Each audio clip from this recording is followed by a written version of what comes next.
Hello friends, it's me, and today let's watch How to Master the Art of Filmmaking from Dan Mays. Together, let's go, let's start. Quick disclaimer, I found this video from the Beast Philanthropy video, We Powered a Mountain.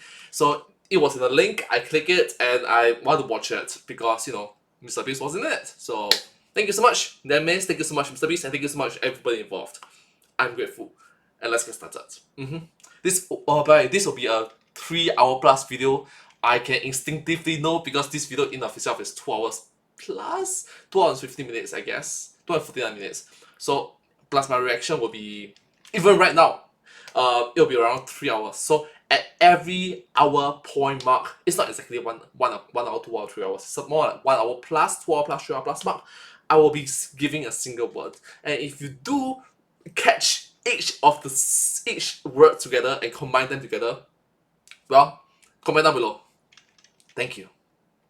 I can't give you much. I cannot give you $10,000, but I can give you a thank you. Let's watch. Let's start. Nearly forgot about that. Before getting started, this is the biggest film I have ever made. I mean, it's longer than a feature film. It's packed with so much insight. It took more than 400 hours of editing time. It took more than 3 months to make. So I hope you enjoy.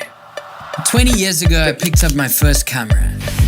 Hello, my name is Daniel Mace. Since then, I've traveled to over 100 countries, made more than 500 films, won a few awards along the way, Generated more than 1 billion long-form views. and worked with some of the biggest creators on the planet. Over the past year, being Mr. Beast. Behind me is what a timeline looks like from a recent video I made with him in Nepal. In this video, I'm gonna offload everything from inside my brain, every single ounce of knowledge I've learned over the past 20 years of making videos. And in doing so, make the most comprehensive filmmaking tutorial of all time, ever, on YouTube, right now, for free, right now. I'm gonna be using this film as an example, going back 2 months and taking you in real time through the entire process from how to come up with an idea for a video, turning this idea into a compelling story, preparing to shoot the video, shooting it, Editing it, which will be the most extensive part of this video, making the music or selecting the right track, doing the sound design, grading, animation, and lastly, how to best upload your video to maximize views. all as a one-man band. Yeah. My neck. Okay, look. The last thing I want to be doing right now is sitting here wearing all of this stuff. But I have to. 1, because I love making videos. And 2, well, I need to make the money. I need to make videos to make money. And this, my friends, is the biggest challenge as a creator, is to be able to make money doing what you love. However, You have to wear a lot of hats. You have to juggle a lot of things all at the same time. It's tough. I have found the solution for you and for me. So I can take off all the stuff. Whew. Oh right, Kajabi, the solution. Kajabi. I like it that he just got all this prop just for that particular scene, and he have to wear them and think of them. Man, it's a lot of hard work. Respect to you. Kajabi is the ultimate all-in-one platform for creators and entrepreneurs. No matter what your niche, Kajabi makes it easy to turn your skills, your passions, your experience into a successful online course, or exclusive membership sites, subscription podcasts, thriving communities, personalized coaching, and more. And the best part is that Kajabi doesn't take a cut of your revenue, like 0%. You make 100%. I've absolutely no idea how they make money, but it's an upside for you, for me. They've literally helped creators make more than $7 billion. Kajabi gives you all the tools you need to build a profitable business. But right now, Kajabi is offering a 30-day free trial for you to start your business. If you go to kajabi.com/mace and join the creators and entrepreneurs that have made billions by doing so. Back to the video. Okay, if you're only here for the comprehensive editing part of this video, don't worry, I got you. Head to this timestamp below. Step 1, the idea. In the world of So yeah, he immediately gave us timestamp that is like 1 hour into the video. Wow. Creativity, ideas are currency. Yeah. The better the idea, the easier the video is to make. Well, in most cases. But what are ideas and where do they come from? When I asked Casey Neistat, one of the greatest critical thinkers and idea generators in the world, what to do if you don't have an idea, he said, What's up, Dan? What you doing in here, buddy? Oh, dude, I'm bro! just frustrated. I've got to shoot this movie and I have absolutely no idea what to do. Writer's block. Writer's block. Does that shit ever happen to you? Let's have a talk, Dan. You don't have the idea, right? Zero idea. Okay. Writer's block. Okay. So then the key to pushing through writer's block is, for me, you look at what you do have, and out of what you do have, we'll birth the idea. That makes sense? Yeah. What do you have? It was in this moment I realized it's all dependent on what you know and furthermore what you can attain. For instance, I would love to make a film tomorrow about how to use French science to create the time travel machine so that I can go back to the moment when I saw my wife walk down the aisle for the first time and really re-experience that emotion. Impossible. Maybe one day, but tomorrow, never. When I ideate, I like to get a group of friends together and play a game of sorts where we have 10 seconds to say anything that comes to mind, and if that idea turns into a video, that person gets compensated by whoever ends up making it. Committing crime on international waters with a gangster. Not being able to use your tongue for that. I know, I have weird friends, but we're all filmmakers and have a shit ton of fun ideating. Make sure that you surround yourself with smart people, people that challenge you and your thinking, people that you can run your ideas past, and friends that will roast you when your ideas suck. And then there's working for a client where the idea is given to you in some shape or form, but the majority of the execution falls on your lap. It falls on your lap to make it great through utilizing the medium of film to present it to the audience. No, sorry, this isn't working. Right in the beginning, clients' expectations can somewhat be a little bit unreasonable at times, but make sure that you don't ever work for experience and not for money. Now, once you have this idea locked in, it's time to truly consider it. Consider if it's worth pursuing by asking yourself the following questions. 1. Can I financially afford to pull this off? 2. If I can't afford it, is the guerrilla option dangerous or against the law? And if so, just don't do it. 3. How long will it realistically take? You have to consider time as your biggest expense. Is the juice worth the squeeze? 4. Am I advancing at the expense of someone else? This is possibly the worst mistake you can ever make. Don't spend an entire day doing this. It'll eventually just become a set of rules that you abide by. It'll take around 10 minutes. It'll take even shorter if you eat a brew bar. Alright, cool. I can relate to that. I set this arbitrary rule that I'm going to react to all of the game theorists, film theorists, food theorists, style theorists video. And once I already did that, I don't know what to progress on. So you know what? Let's look at the biggest content creator, Mr. Beast. And Mr. Beast has friends. Mr. Beast has all channels. Mr. Beast has sub channels. So I'm going to react to every single one of them. Beast Reacts, Beast Gaming, Beast Philanthropy, which is how I found. Then after I got Carl, Nolan's, Pixel Playground, Chris as well. You get the point. China have a YouTube video that is more of shots. Tariq don't have a YouTube video for some reason. So yeah.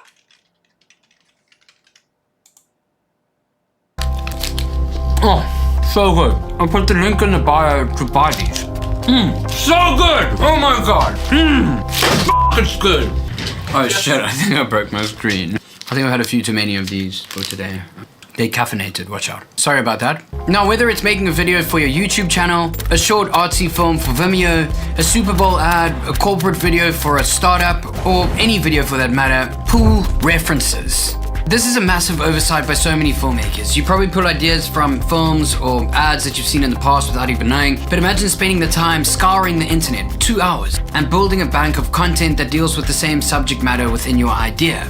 So many new ideas will spring from this. Camera techniques, editing techniques, ways in which you utilize sound and music. Yeah, trust me, just reference. And after time, you'll have such a rich folder of references like mine. We'll get into this later, but please make sure that you folder everything correctly. because you have to be able to navigate your way through your files as quickly as possible. I used to find myself staring blankly at the screen like my brain was rebooting when looking for something, as there were so many different file paths that I actually forgot what I was doing in the first place. Step 2, the whiteboard. Me too. A whiteboard and an idea go hand in hand. If you have a white wall or some way that you can paint that's white, I suggest buying Moxie Wall whiteboard paint. It essentially turns your wall into a whiteboard, or you can just buy a second-hand whiteboard, like this. Much like a detective trying to unravel a case, I'm trying to unravel an idea to find the best way in which to tell the story. There's something about the artisanal feeling of actually writing something down. I find it far less complicated than online tools that try to make it easier. I actually learned this working at Beast. We even travel with these, which are portable stick-on whiteboards, which stick onto the wall wherever you are in the world so that you can write down your thoughts while on the go.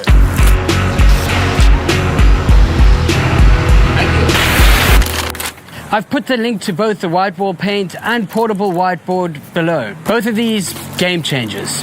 But there's a formula to the whiteboard, and I'm speaking specifically to YouTube videos here and how I ensure that every video we upload to YouTube gets at least 25 million views. A logline.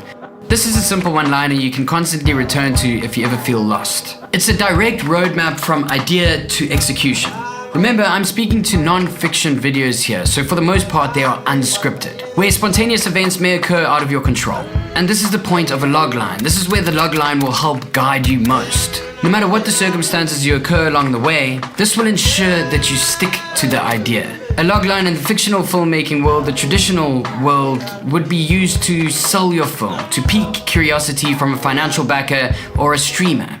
And in our case, for this video, it's the full picture summed up into as few words as possible. And here's a formula you can use to write your own logline. Problem, intention to overcome the problem, obstacle to overcoming the problem, and solution. This is me writing the logline for the video. Before I write this logline, I'm gonna eat this brew bar. So give me that strength. 10-second rule.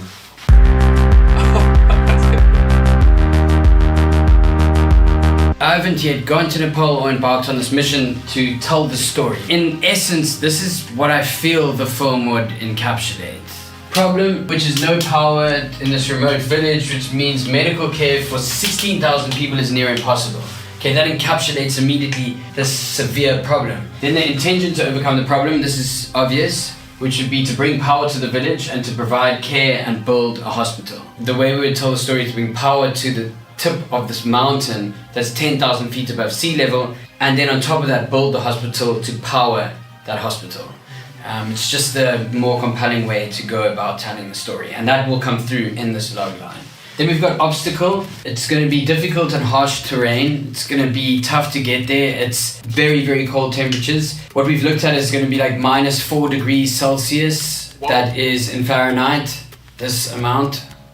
There's a time constraint, and this is really important for telling a compelling narrative. Always adding a time constraint to this obstacle. This helps make the film more engaging, to understand the urgency, then eventually get to the solution. But the main problem being financial backing. All of this needs to be funded in order to happen. And that's what in the solution is all comes back to Beast Philanthropy. With the solution, you want it to be inevitable yet surprising. So the inevitable ending here is that we indeed power the hospital. That's why people have come, they've clicked on the video, they want to see that. But we have to unravel other stuff along the way. And usually what I try and do when editing these films and when filming these projects is to try and find these unsung heroes in the communities that have really gone out of their way to make a difference and provide medical care in this scenario to 16,000 people in the village. And what we found through doing research is that there is a makeshift kind of clinic in this area where there are qualified doctors that have come there, but they don't have the tools and the necessary medical equipment in order to help in severe cases. Like there's been a lot of miscarriages, there's been a lot of people that have had serious infections that haven't been able to get the medical care that they need. So now I'm going to try and sum all of this up into a simple logline. We've got all of this. This will obviously be difficult for me to carry around written. I like to have it written on a small piece of paper so I can just quickly open it up wherever I go, if my phone battery dies or whatever the case may be. So I'm going to restrict this into as few words as possible.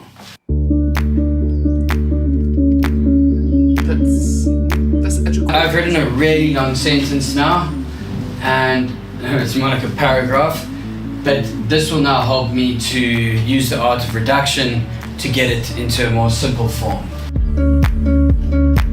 I've managed to reduce it to 26 characters. Usually I would like to do 25 characters, but 26 is okay. In a remote Nepalese village, 16,000 people lack electricity, hindering medical access. We'll battle the harsh terrain, power the village, construct the hospital, and empower incredible locals. And now that I've got this, I have a compass, a metaphorical compass, to follow when making this film. The title and thumbnail. So once you have the logline waxed, you have to start thinking about the title and the thumbnail immediately. Yes, this early in the game. Because the way that the thumbnail correlates with the title, which correlates with the first line in the film, all affects your CTR, which is your click-through rate. This is literally so important. It'll make the difference between getting 10,000 views, 100,000 views, 1 million views, 10 million views, and so on. You can use subtle clickbait, that's the world we kind of live in on YouTube right now, but just make sure that this is solely emphasizing what your video is about. Obviously, if you make something ridiculous that the video is just not about, the audience is going to get pissed off and they're probably going to unsubscribe. Here's a quick 5-step phase of how we developed the thumbnail for the video I decided to title, We Powered a Mountain.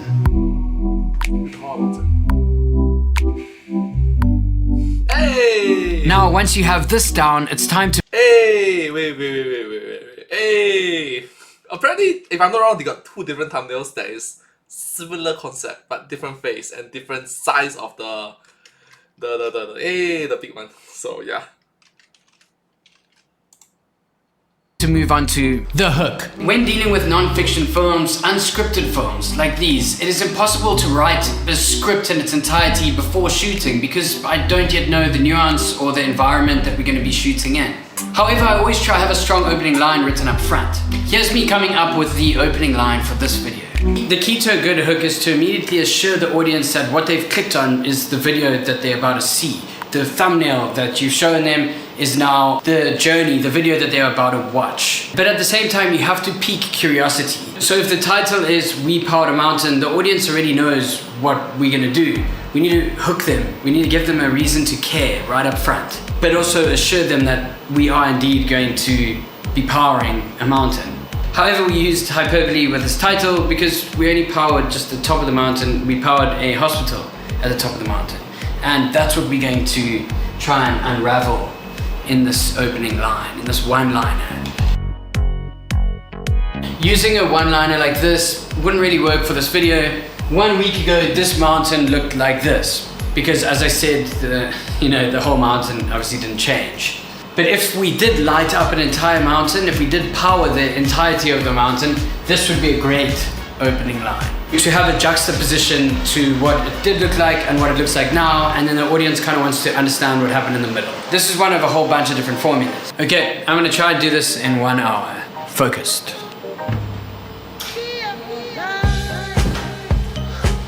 So we're gonna go from problem to an interesting fact or a new insight, and then what the mission is. This takes a long time.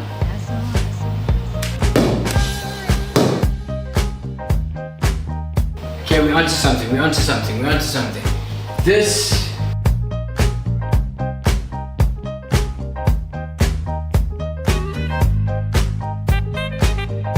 After 2 hours, I finally came up with a hook that I think would work.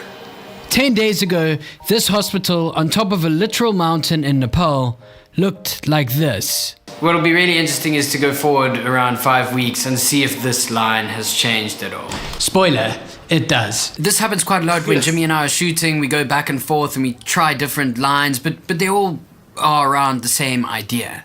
Make sure you take a picture of this whiteboard and keep it on your phone. You don't know who's going to come along and wipe it off. Now that you have the idea, the logline, the title and thumbnail, it's time to develop the story.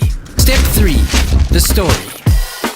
Entertainment doesn't just mean to make someone laugh or feel joy. It could also mean to make them cry. The point is to evoke an emotion. So then what is storytelling?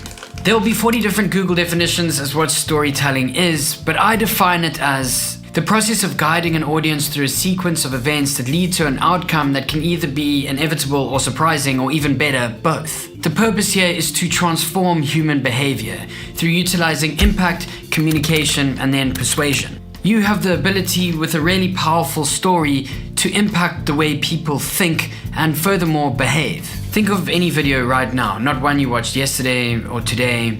Think of any film, a theatrical film, a video on YouTube. Okay, I'm gonna give you 3 seconds to think here. 3, 2, 1. And the reason you're remembering this film is because it actually had an impact on the way that you think. It could have had an impact on the way that you behave. It changed you somehow. This isn't just me talking bullshit. This was actually tested, properly, by a neurologist, where he measured audiences' oxytocin levels in the blood. Oxytocin acts as a chemical messenger and has an important role in many human behaviors, including recognition, trust, romantic attachment, and bonding. As a result, oxytocin has been called the love hormone or cuddle chemical. Paul Zak is a neurologist, and his team designed an experiment in which subjects watched either a video of an emotional story about cancer or a basic descriptive one. The results showed that those who watched the emotional story had a 47% increase in oxytocin and gave more to cancer charity.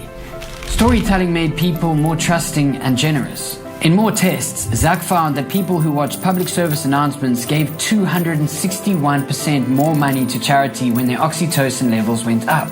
Zak provided the scientific basis for what storytellers have known for a long time.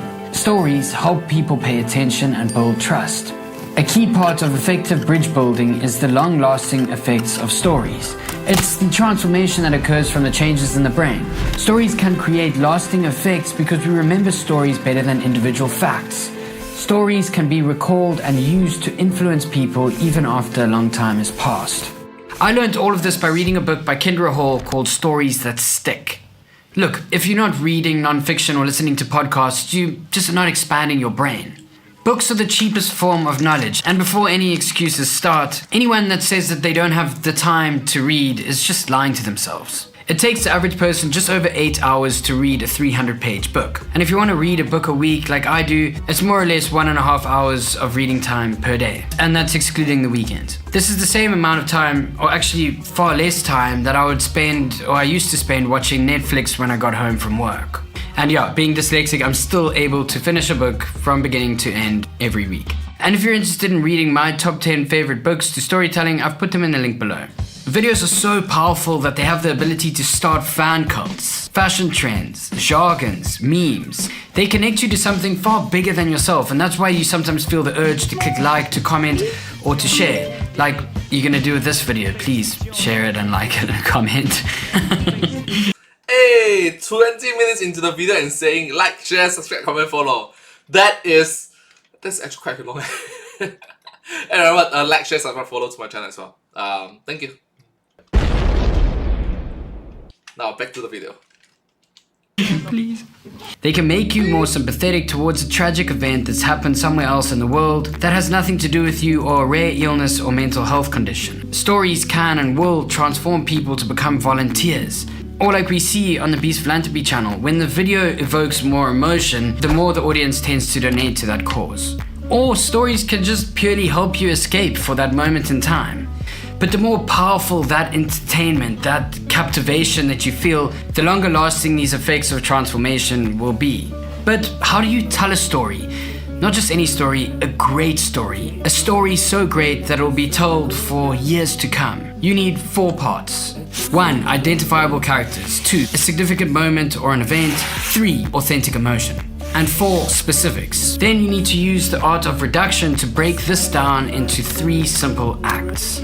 Hemingway said that writing is architecture, not interior design. He also called this the iceberg, which was later coined the theory of omission. This is to omit not the unnecessary from the audience, but to intentionally do so through reductionism, which simplifies the story, but also layers it to leave parts for the audience's interpretation. To break this down into a more new age, sort of YouTube way of writing, I've broken it down into 3 simple acts. We could call this a hybrid of sorts. 1 is impact or attention, 2 2 is influence, which is conversation. 3 is persuasion or transformation. Do not use ChatGPT ever to write a story. I mean, you can use it for other stuff, like if you want to write something nice on Mother's Day, but don't use ChatGPT to write your film for you. It should be flawed. He makes a very good point. It is a tool, but ultimately speaking, if you want to write a great story, it needs to come from the heart as a human. Be almost intentionally flawed. It makes it human. Make your films human. Don't use AI in order to do so. You can use AI to help amplify the visuals. I don't know, I'm just so anti-utilizing AI tools to write something. It's just write what you know. But what's really important to mention here is never assume that you know it all or that you're ever going to master the art of storytelling. Knowing all prevents thinking. You need to constantly be thinking. You need to constantly be innovating. Bringing this back to how I write a story for my films is that all I do is write a simple 2-pager, just 2 pages that focuses on these different acts. I don't go heavily into specifics. As to my point earlier, knowing or assuming all prevents thinking. And in this case, you need to be malleable. You need to be able to adapt to certain scenarios. What if your scene I think it's called neuroplasticity, right? I think. Was supposed to be done in broad daylight and now it's pissing with rain. You need to be able to adapt to this, and sometimes it's serendipitous. It actually makes the scene better because you've got to seek out the nuance. And that's why the script for the most part is written in post-production, which I'm going to take you through later. Okay, time for another brew bar and then to the next. Jeez.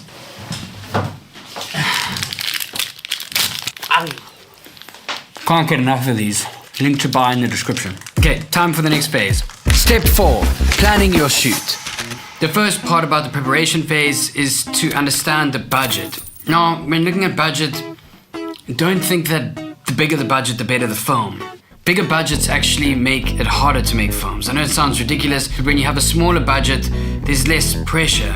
There's usually less people involved. You have the ability to think outside the box a lot more. I think back to a lot of the ads and the films that I've made that have been super big budget, and there's been a lot of people talking, a lot of people saying things, so much gear, so many options, and it removes this internal artist. It removes the ability to be able to think outside the box and think with just the tools that you have. I once made a film during COVID out of a brick.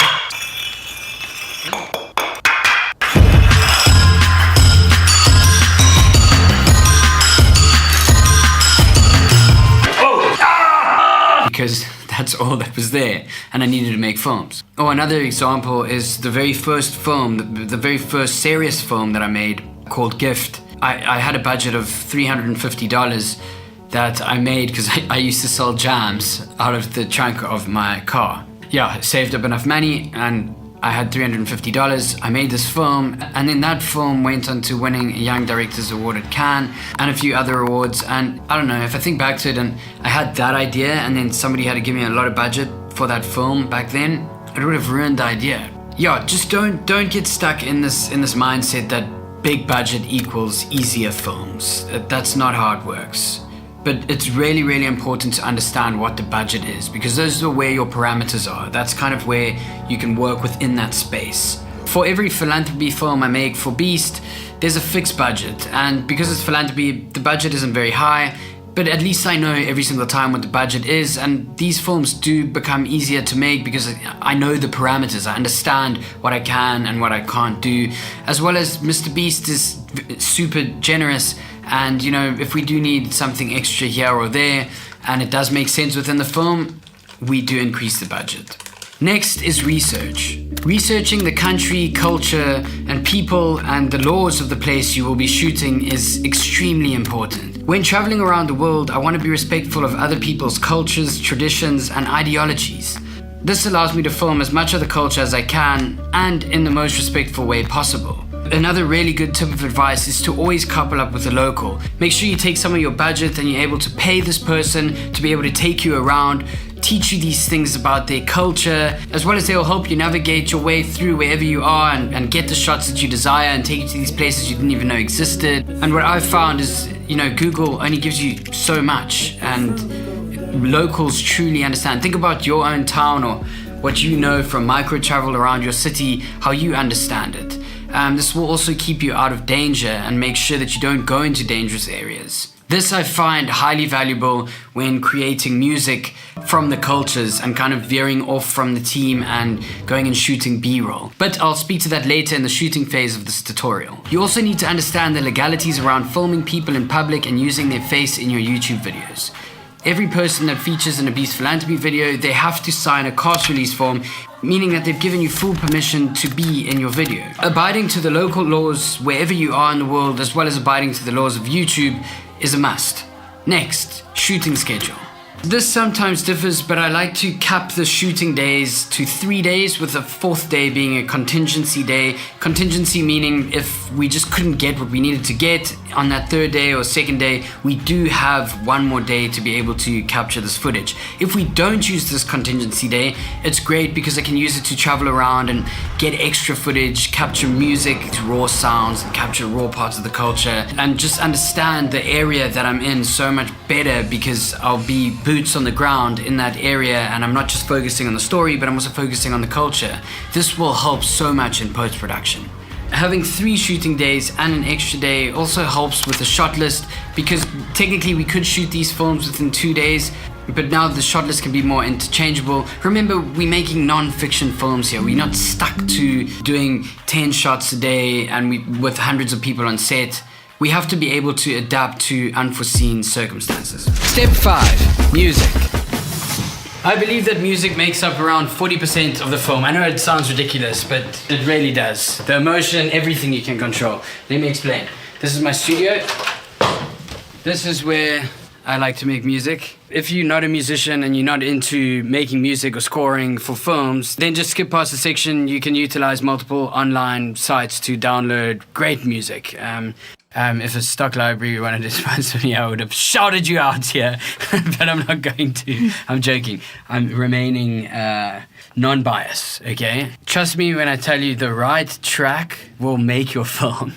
Like, there's so many moments where in a Beast Philanthropy film, it's the exact same scene with the different track. It just doesn't feel right. And then we come back to the drawing board and it's like, okay, and we feel something, and then when that plays out, like the whole film changes. The whole emotion, it's fucking incredible.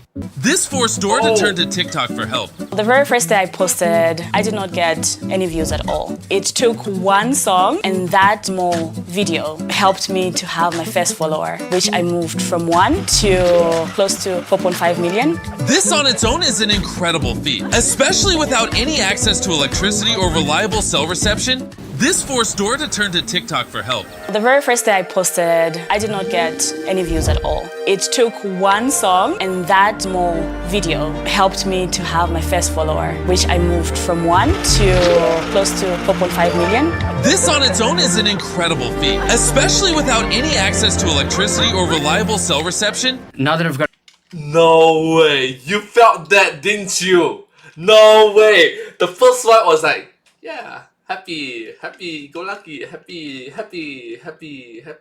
The second one felt like inspirational. She achieved something. I got goosebumps just recognizing that the second one is more impactful. It's more empowering. Gosh. That's actually quite a good comparison. Good comparison as an educational material. Thank you. Got an understanding of the story and the emotion and or like what I want the emotion to be, I start to write music. In a perfect world, I can go and shoot with a few finished soundtracks. That way I can obsess a little bit more. We do a lot of traveling and we're on buses and trains and planes and whatever. And I can put on my headphones and I can listen to the music and I can obsess a little bit more about the idea, and it brings me back to the log line, and it sort of starts to connect everything. It also helps with shooting toward the edit. Don't do this with stock music. We'll speak about stock music later. What I find about stock music is that it's something that should happen in post. Stock music will alter your thinking around the way in which you want to shoot your film. Somebody else has made it, you've come across it, and then your brain starts to go, oh, maybe I should shoot it like this because there's a nuance that I found in this track. And that's dangerous. If you have the ability to be able to score music and come up with the melody yourself, you're creating that melody around the original idea. I do this for two reasons. One is to be able to help me connect to the original idea. And another is because what I do, and I'll show you more in depth when shooting the film, is utilizing diegetics. Okay, so this, what he mentions, is more of an upper masterclass already, in which you are more of a pro. For me, and for the vast majority of you, content creators, YouTubers, we use stock music. We use YouTube audio library because it just works. But for Dan Mays, he's working for Base Philanthropy.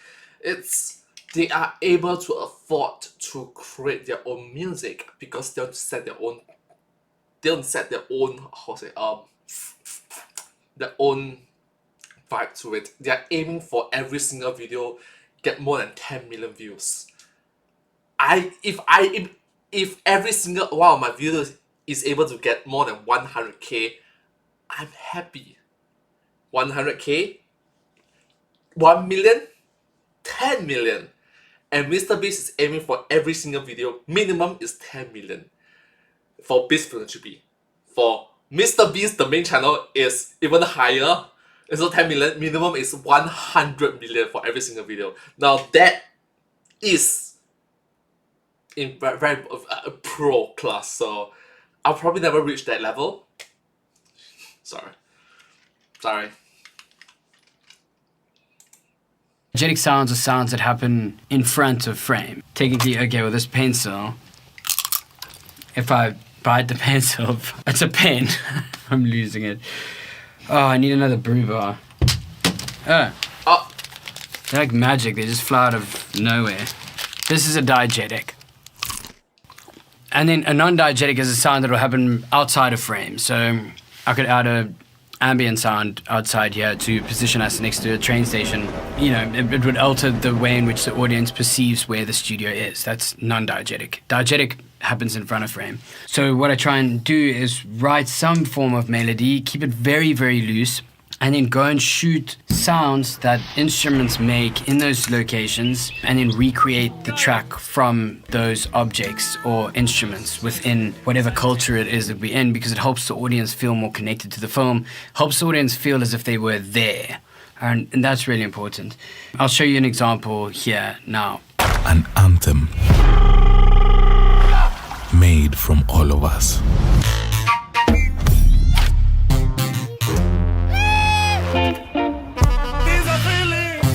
For me and you,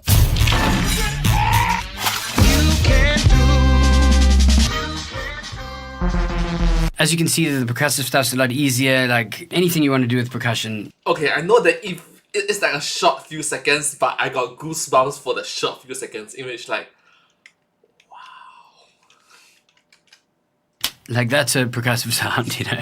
But finding melody is difficult. That's why also try create a melody beforehand and then back shoot that. You could go to a musician there and you can play them your melody and you could say, could you transpose this in a sense culturally to what would make sense in your environment?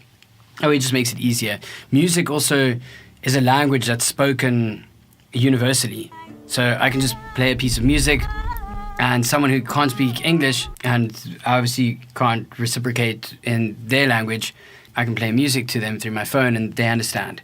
And then you know, there's nothing more pure than being able to play music with somebody else when you can't speak the same language. It's a really beautiful feeling. So yeah, I'm just going to try and build the motif and then the center track of the film. So the film will move around one track that has a similar motif throughout that we can keep returning to. And what you kind of want to do is tease the audience with this. And then you want to go into the resolve. And that's where the kind of 4 chords come in. The 4 chords are something that you return to. They're nostalgic. They kind of remind you of something that you've heard before, even though it may sound different. And you may be playing an octave up, or you may have added an inversion, or you've transposed it somehow. For Beast Philanthropy, I like to return to these 4 chords For example, this is a piece from a previous film. Music theory.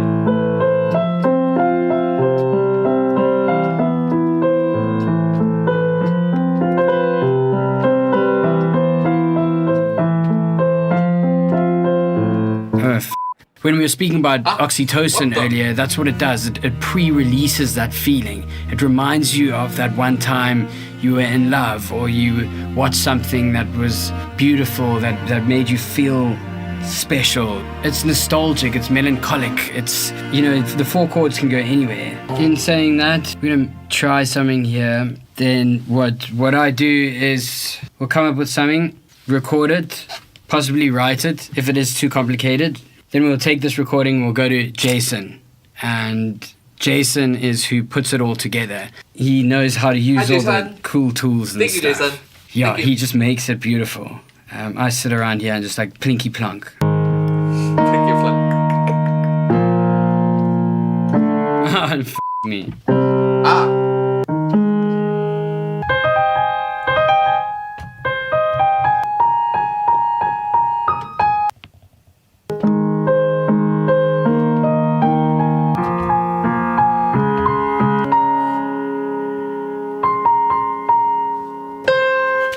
Cool. I'll just do a voice recording. Yeah, this is a progression that I think works. Same 4 chords, you're gonna hate me for it, but...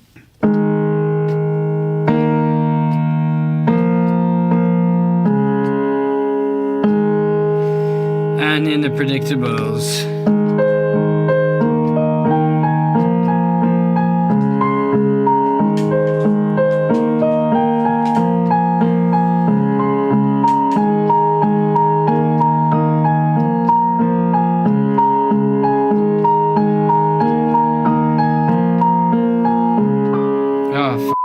You get it though. Super rough. Let me know when I can come around and let's turn that into a f***ing track. Let's go. Before we head to Jason, I just want to touch on a few more things about music. What I'll get into in the edit is showcase how to use music correctly. Okay, let me just phone Jason because we're like running out of time and this video is taking forever to make. Okay, well he didn't answer. Jason just got back to me. It's a little bit late, it's 7:30 p.m. But we gotta go to his studio now and make the music. What's up, bro? See you, bro. In a minute. This is where Jason takes over completely. I'm just gonna sit here and observe.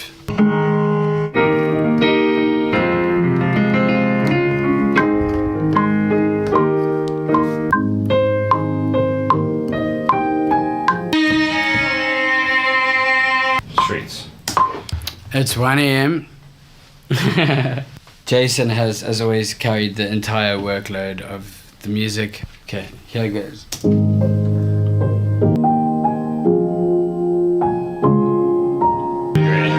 gonna hit now.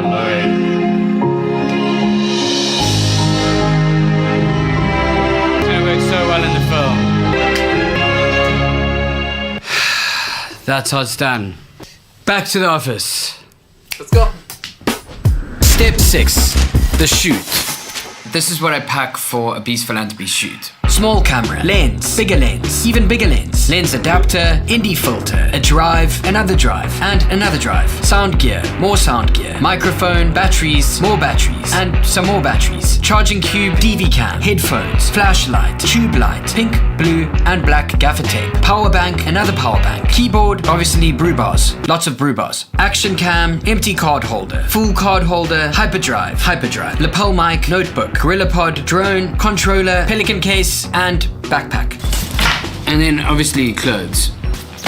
Then there's a few items that have literally saved the day, that have saved the shot, that you should definitely pack in your bag. They're non-expensive items, but make sure that you have these at all times. One is gaffer tape. Don't pack this in your carry-on luggage. They will take it away. It's happened to me a few times. Far too many times. The other is a multi-tool. Do not pack this in your overhead luggage either, they will remove it. Universal plugs. I mean, self-explanatory, you need power. And if you don't have power, a power bank. This one's got lots of little things that you can plug into. It's a cool one. This you should pack in your overhead luggage. If it's in the other bag, they will remove it because it's like a big battery thing and they don't like it. A small light is also great. Yeah, so if I'm not wrong, there's a limit to it. It's like milliampere mAh is around 27,000, I guess. 27,000.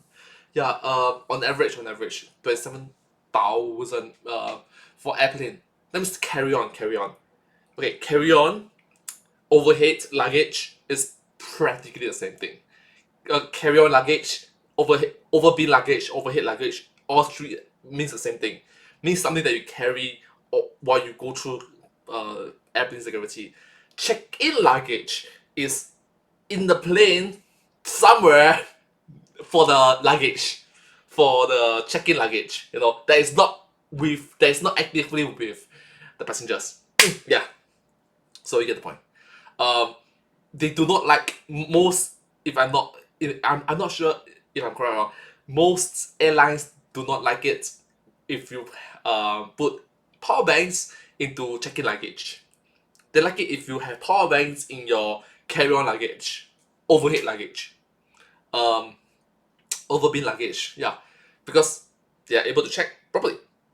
Like just take out and just inspect human-to-human interaction with the power bank itself. Yeah, 27,000 is the maximum. So yeah, try not to get anywhere above 27,000. There are some that is like 31,000, right? I do not want to take the risk. It's gonna cost a lot of money. Last I checked, it's like $100. Actually, around there, $80. It's $100. Like, it's expensive. Sorry, back to the video. Jesus. In the dark, this can help. In Nepal, there's going to be no electricity for most of the time, and a light like this that can be powered by battery is so valuable. Cable ties. Definitely do not pack this in your overhead luggage. This will create a lot of concern. Cable ties can do anything, much like gaffer tape. And a multi-plug with a long extension cord. This is for setting up what you call a gear bay. As soon as I arrive, I make sure that everything is neatly packed. I'm very finicky when it comes to that sort of thing to make sure that I've got all my items lined out. As well as this can help you at the end of the day to kind of look at an inventory list and make sure that you haven't lost anything and make sure that your batteries are always charged. Now let me show you how I set up a gear bay. I need to make it abundantly clear that I'm not in Nepal right now, the night before a shoot, because let me show you what the Nepal setup looked like. Oh. That is not the normal way to set up a gear bay at all. We had zero electricity, zero power. I'm gonna use this as an example where I've got electricity in a hotel room. Right now is the night before I'm shooting in Mexico. Even though I've been traveling for 32 hours straight, I have to shoot tomorrow. So no matter how tired I am, even though I can go, okay, I'm gonna do this tomorrow, I make sure I set up my gear bay the night before. Right now I'm not too concerned about the lenses and the camera bodies, mainly batteries. Always batteries first. Now, what you wanna do is make sure that you have enough distance between this shit, so not everything's on top of one another.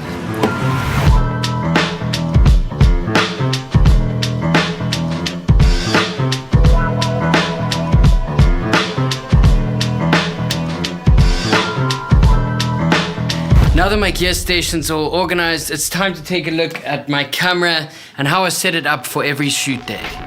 First, I make sure that all my cameras are set to the correct date, time, and format.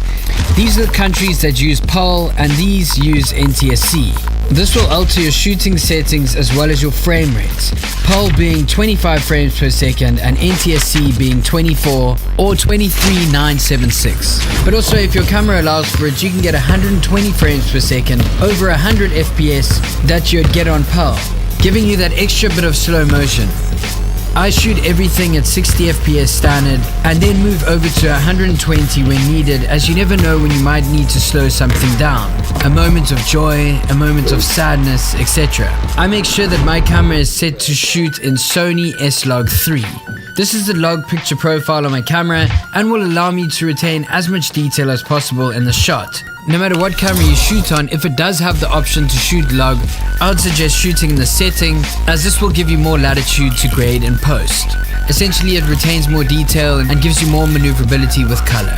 I also make sure to set the file naming convention in every camera I'm shooting on to include the date as well as the sequence number so that no files are duplicated, as this would cause them to link incorrectly while editing. And this is a very common mistake. You probably know most of this. For me, so you recognize, right? He put camera, date, and file number. Okay, for me, it's more towards date and file number. Okay, I don't have a camera. I don't have the number of cameras. He might, like, for example, he have 1 camera, 2 cameras, 3 cameras. Bro, I only have 1 camera. That's not that difficult. So, the date part for me is more towards, for example, this video, for example, is like, I don't know, 1, 2, 3, 4, 5, 6.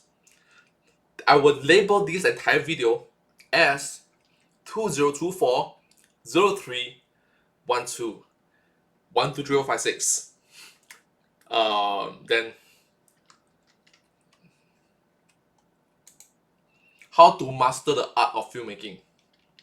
Yes, that's how I label it. If according to him, it will be cam 1 2024 cam 1 2024 03 12 1, 2, 3, 4, 5, 6. How to master the art of filmmaking. That is a pretty long file name. For me, I'm a bit lucky because I don't have the first part.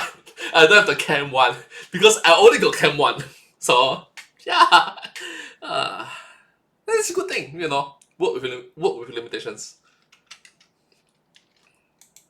But these are my shooting preferences in order to make things look more cinematic. Firstly, I shoot on the most shallow depth of field as possible. That obviously goes with how fast your lens is. These lenses go to 2.8. The trick is obviously in broad daylight, there's too much light, and that's where an ND filter comes into play. Generally, NDs work in 3, 6, and 9. That's 1 stop, 2 stops, or 3 stops. I like to use a variable ND filter, but these, if you overcompensate and go beyond 9, beyond 3 stops, you're going to start getting crosshairs. Also remember that if you're fully zoomed out, you are going to get vignetting, so you are going to have to crop in slightly in post. The shutter speed then is an interesting one. Many different ways you can go about this. If you want to kind of sit in the middle and make sure that your image is sharp, but it's not too sharp, but it's also not too slow, always make sure that your shutter speed is double the speed of your frame rate. So if you're shooting 60 frames per second, make sure that you're shooting 1/120, and if you're shooting 120 frames per second, make sure you're shooting 240. To make color grading much less of a nightmare, make sure that you set your white balance. Your white balance should be consistent throughout all your cameras. So this camera that's shooting me right now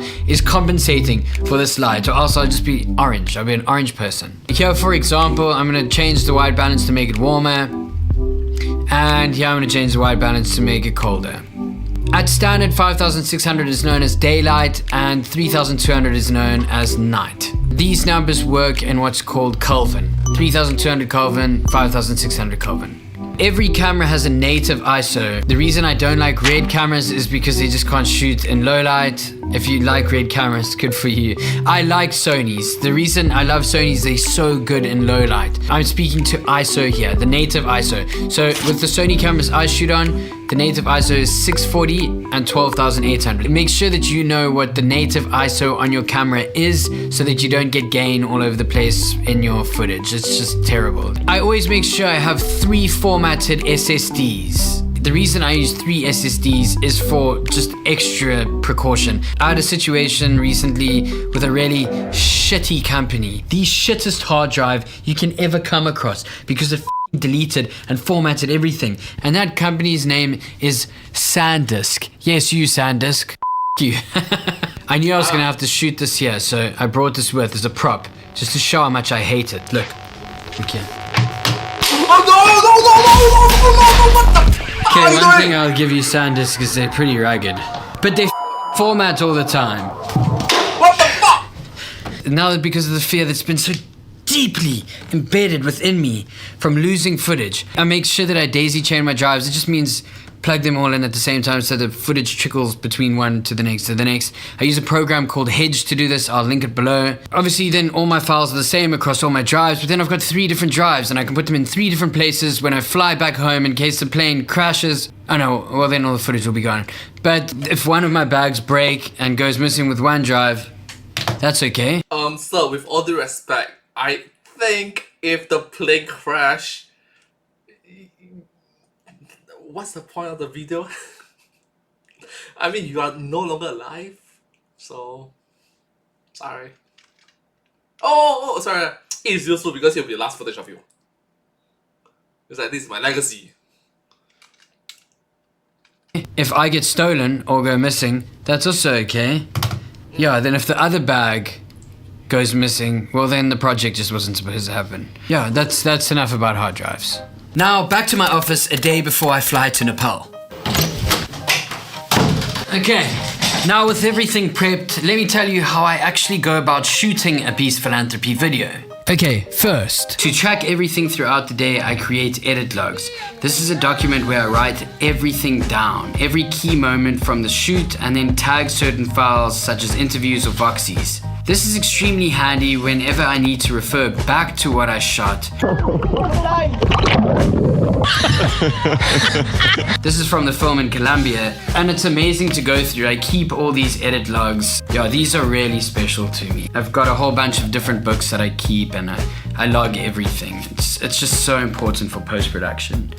The narrative for all the Peace Philanthropy videos come from the interviews. They are what drive the story forward and allow me to extract the subject matter needed to make the film emotive, as well as find out more about the project at hand through the subject's point of view. A way to make sure that the audience understands that this is a conversation happening between one person and another and not that character to the camera. They never stare into the lens. I've created an X out of gaffer tape and the character looks at that, not in here. Eyeline is so important. If this seems close to the camera and you may think that it looks like they're looking there, trust me, this actually looks pretty far off of camera. The only people that look directly into the lens are Jimmy and Darren, because they are the main narrators of the story. They are speaking to the audience. I also shoot 2 angles, one from the front and one from the side. This helps with cutting, just in case there is a stumble with words or a lot of ums and ahs. And then after the interview, I like to shoot hands, eyes, those kinds of moments that I can push into, so in case there are fumbles with what the person is saying. I then also record the sound externally with lav mics and internally on the camera. So this goes without saying, you definitely know this, but you don't need a clapperboard, but always just clap in before the interview to make sure that the 2 cameras sync, as well as the mouth to the lav mic sync. Now that Hey, I also do the same thing, you know. Okay, I always do this. Auto check, 1, 2, 3. I do not cover my hand. Okay, sometimes I do cover my hand. But I noticed that the most effective thing is to see me on the side. Like this. Like 1, 2, 3. The moment you this tap, right, it's the moment in which it's the loudest. So just sync it accordingly, you know. It'd be best if it's parallel to each other, then so that, yeah, I'll do it 3 times lah. So I can double check 3 times. Yeah. That I've spoken about shooting the 2 camera kind of more set up interviews, this is how I go about shooting the film, the actual substance, the subject matter. These are my favorite things to do. Through the interview process, you'll definitely find out about other characters within the community. So it's about going and finding out more about these characters and hopefully being able to interview them and really feel their environment.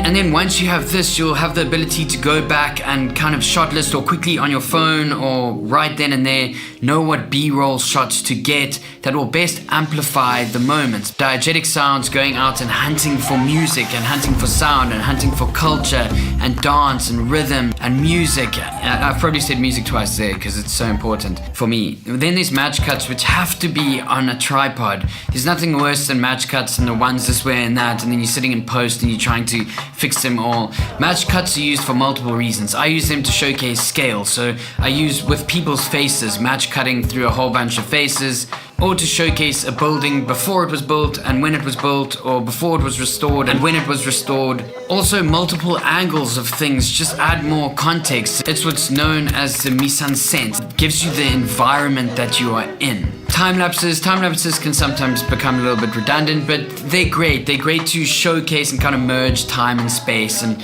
kind of progress you into the next day really quickly. Another use of time lapses are also to showcase scales. If we're doing a project where an environment is getting filled by thousands of people, we can either do match cuts, like I spoke about before, empty to now full, or quickly people filling a space. Then with every character, I like to do front follows and back follows. This I shoot at around 24, 28 millimeter. And I also try and shoot this either in morning light or evening light. It's so great to get a little peak of sun. So you can look at where the shadow line is and then know where to get the peak of light to come out, and you kind of move back in. You can do this from a lower angle and then also do it eye to eye level. Shoot this at a higher frame rate, as well as get that character within the environment that makes sense to what they are saying, to look around, look down. If it's a concerning moment, make sure that they look concerned. If it's a moment of joy, make sure that they look happy.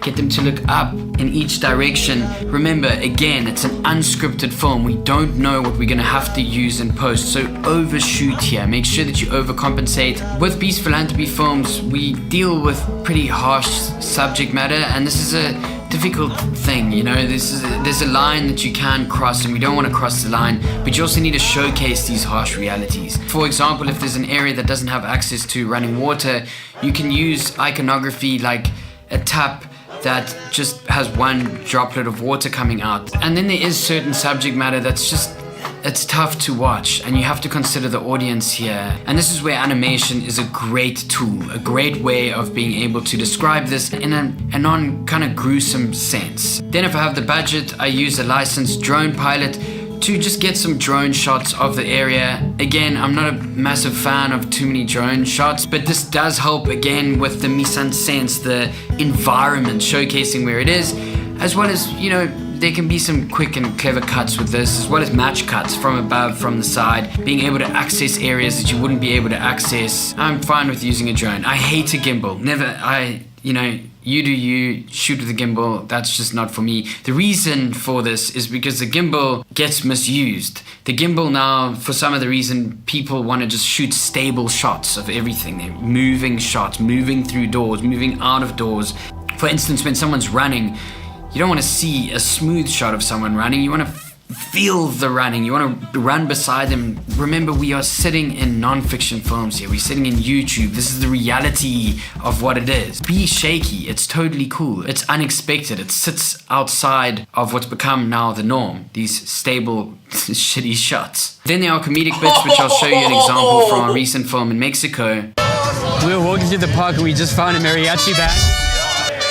And it's always been a dream of Darren's to join a mariachi band. So hopefully I can make this dream come true. Sorry. My friend over there, he wants to join the band. Okay. Look at your head.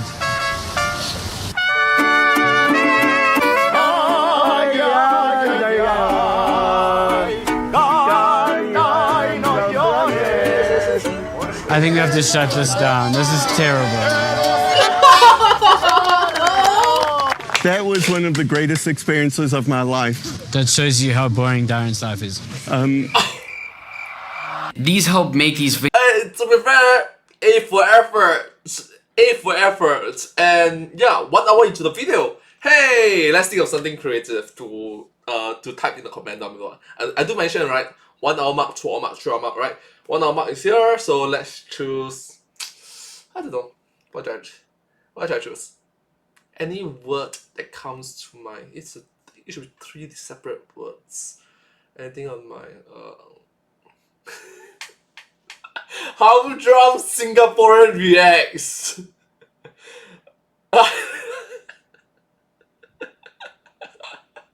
Actually, you know what? Let's make it even more challenging, okay?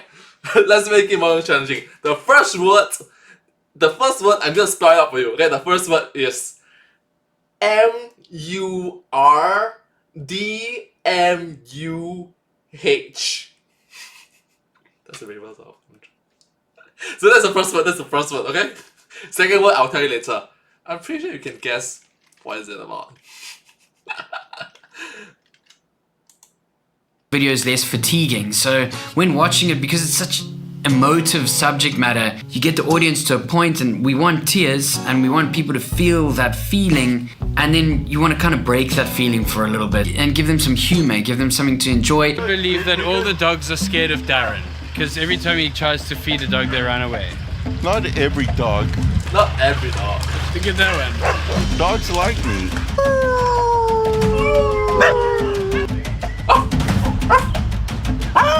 As well as this also helps with what I spoke about earlier, having returning characters in the video that help the audience build a relationship with. Either it's Jimmy, Darren, or myself within these moments that have this friendship and this bond, and you kind of start to understand the dynamic between the 2 or 3 people. Then also you have to consider your other social platforms, so while in that environment also be vigilant for things that could work for a YouTube short or a TikTok video. For instance, when we were in Thailand and we built a dog shelter, there was a small section of that of a dog named Goya that had the ability to run for the first time because we provided Goya with a wheelchair for her back legs, and this made an exceptional short form piece of content. And lastly, what I've spoken about, the obvious, is the unknown. There's probably 4 other things here that I just don't know what I'm going to end up shooting. And that's if I think again, getting stuck in this notion of I should only be shooting this, I miss out all of this. And that's through speaking to locals and constantly being on the hunt for something, a more rich story, something that's going to drive you deeper. So make sure you always have your camera. I have this little side small camera that I like to use that I can whip out at any point and kind of get those shots. Sometimes an iPhone works as well. It doesn't matter cinematically if it doesn't match. If it advances the story, that's all that matters. Lastly, never, ever, ever, ever, ever, ever film somebody without their knowledge that you're filming them. We've had cases of this. I've had cases of this of people filming me. It's terrible. People do this weirdly. I have no idea. Maybe they want to catch you out saying something wrong or misuse a piece of information or dox you somehow. There's nothing more disrespectful. And me having people film me like that and people from my team like that, just don't do it. Please. Just always make sure that you're telling someone, hey, do you mind if I shoot this? And you roll it. Even if it's you shooting this way, make sure the people that are speaking here understand that you're rolling and you're possibly rolling sound. This may be people speaking about important things that are private to them. Could be stuff about business. Just make sure that people understand that you are shooting. Now, time to pack.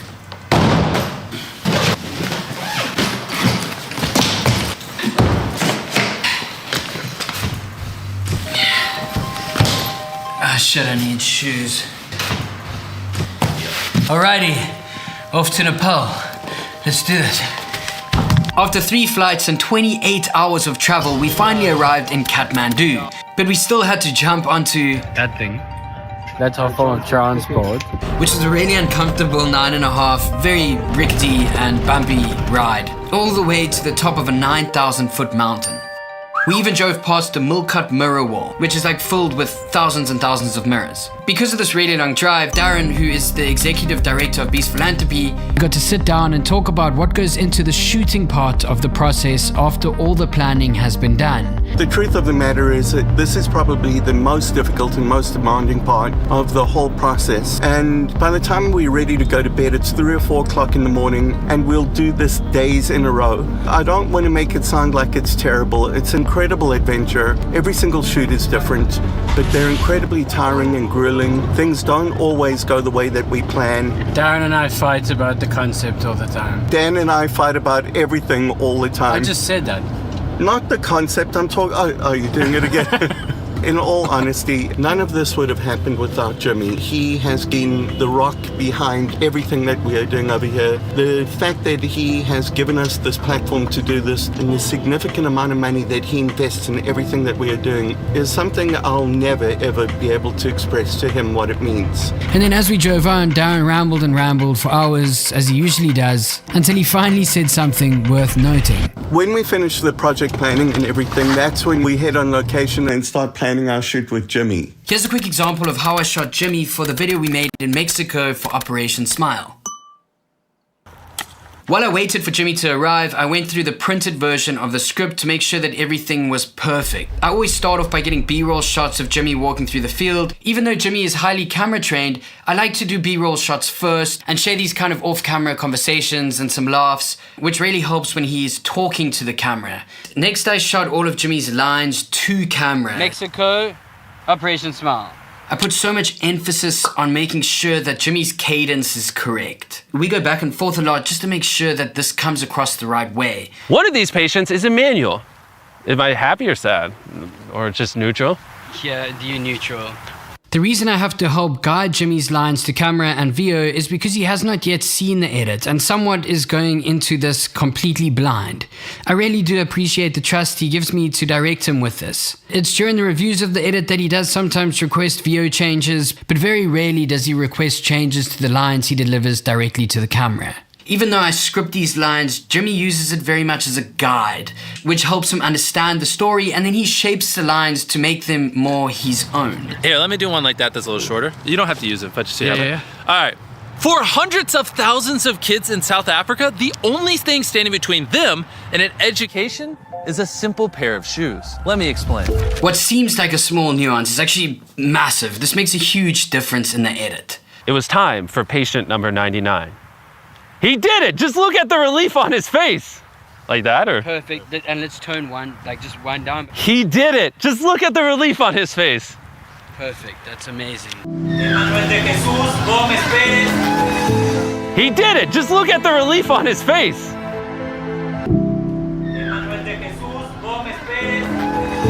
He did it! Just look at the relief on his face!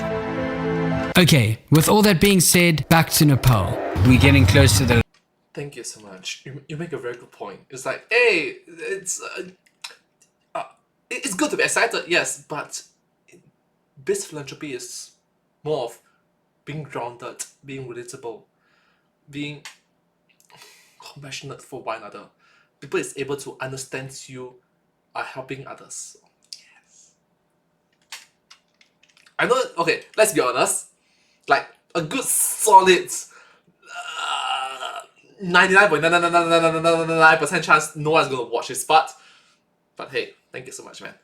I've watched 1 hour into the video, so still got 1 hour and 45 minutes, 50 minutes to go. Let's go. Location. As the bus finally pulled up to its last stop, the extreme altitude made it really cold. But we soon found out we weren't even there yet.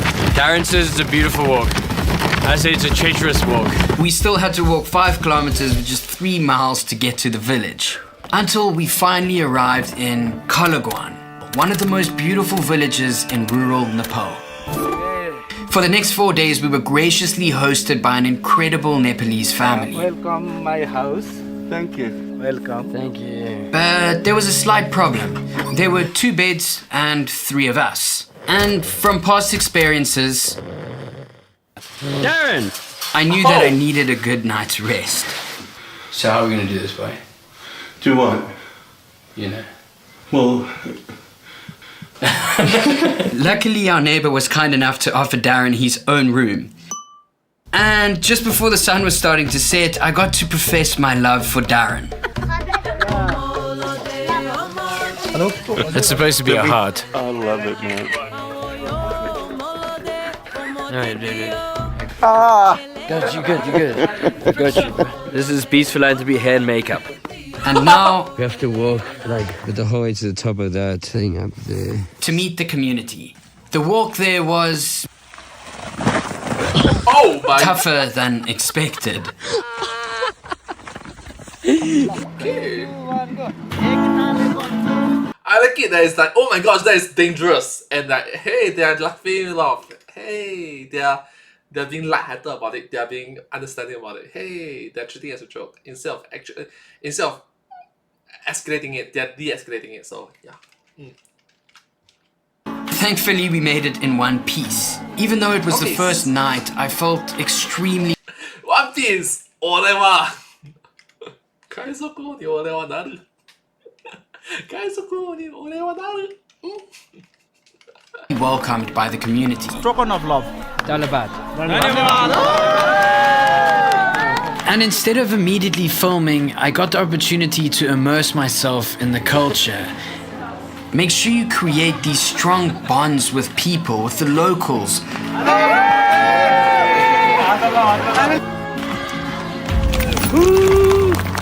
cold as fuck. We then headed home to get a good night's rest before the first day of shooting. That's it from my side.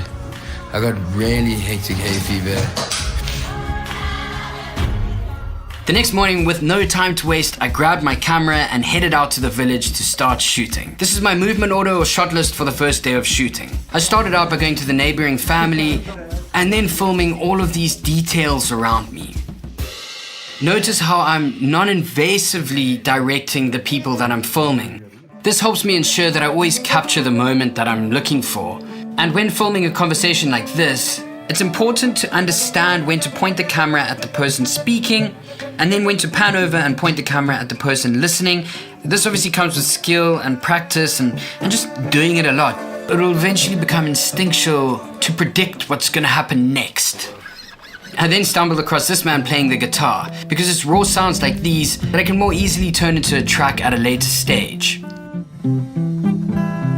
Darren and I then got a lift in this pickup truck to the hospital. Once we arrived, I started off by getting the opening shots. I like to call these plinky-plonk match cuts. These are great for showcasing before and afters. It's just so impactful to see where a building started and where it's ended. Then I like to dive into the interviews. Just like when shooting Jimmy, always ensure that the subject feels comfortable. This isn't them speaking to a camera, this is rather them speaking to you and you having this conversation. Watch this answer from Alyssa as she reflects on her personal journey with the organization, the Green Program. And when I think about myself at 11 or 19 starting this, I don't think I could have ever dreamed that we would be bringing people around the world who care so deeply and are doing such amazing work and just bring so much love and empathy and kindness to the work that they do. I'm very lucky, very, very grateful to be here with all of these amazing people. This is why you guys are so good at what you do. And this is how I ask the question. Tell me how you feel literally when you wake up in the morning here and you look over the valley, you see this hospital and you realize that that's because of your work. You know, you made this thing happen. Lots of times you don't think like that. So you're speaking about us a lot. But if you had to mention you, which feels like a brag, but it doesn't come across at all like a brag. I then went on to shooting as many interviews as I could because this really helps me shape. That's a very good point. As much as the interviewee is important, the interviewer is also important. As much as the question is important, as much as the answer is important, the question is also important. The questioner is also important. If you ask the wrong questions, it will lead, it will twist, it will dictate a certain narrative of answers. Same situations, same but different.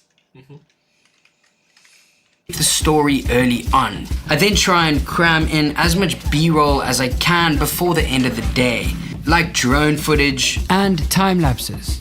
This is like one of the most incredible views I think I've ever seen. As you can probably hear, my supposed hay fever was getting a lot worse. I'm actually quite worried, to be honest, because I feel very f***ed. In hindsight, that was a bit of an understatement.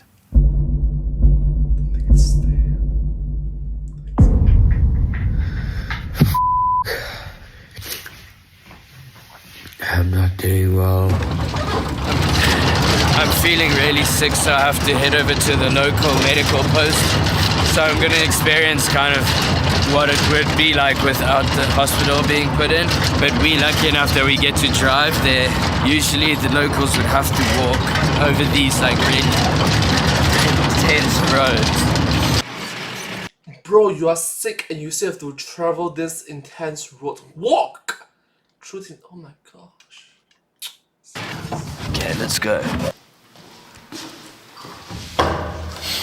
As you can see, there's no electricity and it's all closed right now. That's the harsh reality is if you're severely ill in a village nearby, you'd have to make a 7-hour trek to get to the closest big facility that can help.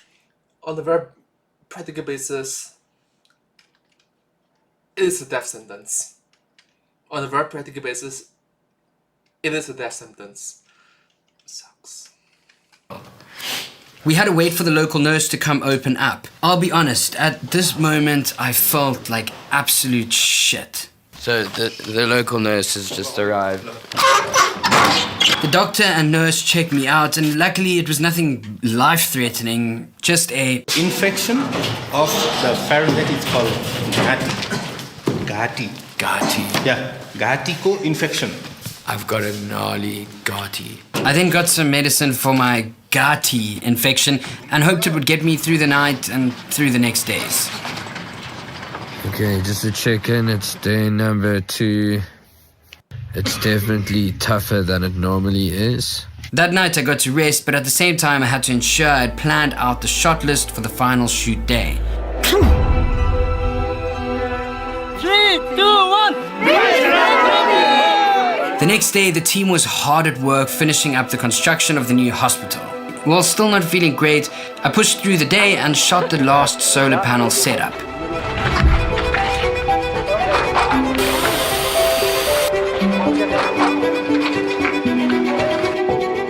I also had the honor to be able to sign the final solar panel along with the rest of the team. That same night, we were finally ready for the most exciting part. The lighting ceremony. Just to give this context, this is the first time these people will be able to experience light at night. Are you ready? 3, 2, 1.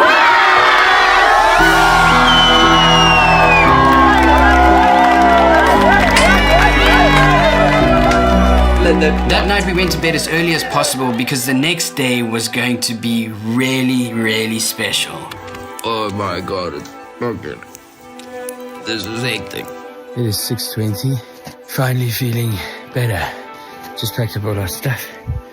We are headed to Mount Everest this morning, which is really exciting.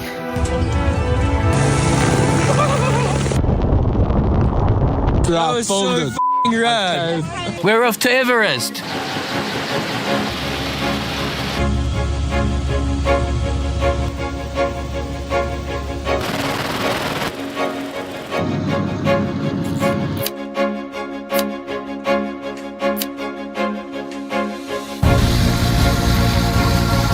Darren and I are at the highest point we've ever been together. It's been one hell of a year. You know, we've been working together just 1 year. And look where we are, on top of the world, literally and figuratively. And I wouldn't share this experience with anybody else, man. I love you. We're on the top of the world and I'm starting to feel drunk.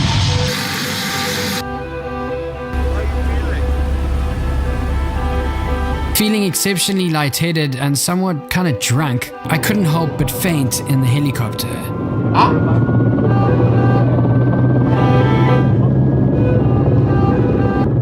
Once we landed, I was told I was in a state of hypoxia, which is the lack of enough oxygen to sustain bodily functions. Darren and I just went up. Because of the lack of oxygen high up in the latitude. Latitude, I guess. So the higher you are, the colder it is. The higher you are on planet Earth, okay? On planet Earth. The colder it is, the less oxygen it is, the less air there are. So, yeah, in order to survive there, I got to be honest with you, I respect these humans that are able to survive so high up on a day-to-day basis. It's very difficult. 17 18,500 feet, but the chopper went to 19,500 feet, which is f***ing outrageous. Do you know what else is f***ing outrageous? The next chapter of this video. Step 7, the edit.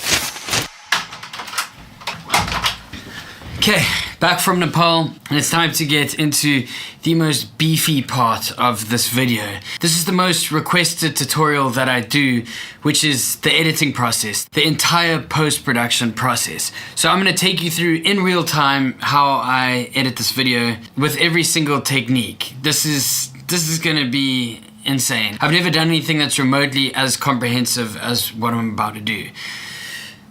So let's jump into it. Remember, if you're using Resolve or Avid or any other program, Final Cut Pro, totally cool. I'm gonna be using Premiere, but the process is still the same. This is a step-by-step guide on how to edit a video. The way that I'll do it, at least. Firstly, we're gonna go through setting up the project correctly. This is... Okay, so I used to edit my videos. Okay, so I started off when I was young.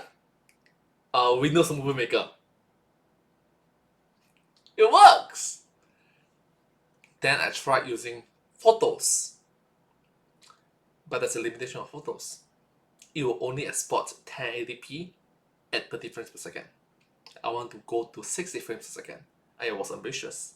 And now this that you're watching right now is 1440p 60 frames per second. It's actively pushing the limits of my own computer. My computer don't have a GPU, do not have a dedicated GPU. So if I'm talking to you guys, sure. But the moment I started to record myself, I can see a bar in which like encoding limit maxing the encoding limit, something like that. It's like try using try changing settings or try upgrading it. So overlooked. Sometimes I look at other editors' projects and the files are everywhere. They don't know where to find clips. We're gonna focus on how to folder everything correctly. It's a major step in the process. So valuable if you do this correctly. Before we import everything into the project, let's look at the folder structure within the drive. This is what the Nepal drive looks like now. We're gonna go through this. This is exactly how I folder every single drive. Inside footage, we've labeled it archival footage now, as we were able to source archive footage from the actual organization that has just been sent to us. Then there's a folder called Darren Images Cut To, which is just like, it's a random folder. If it makes sense, there's images that we can do like a quick cut. Then we've got day 1, day 2, day 3, day 4, day 5 as the main footage folders. Obviously, what really helps this entire footage bin is our edit logs.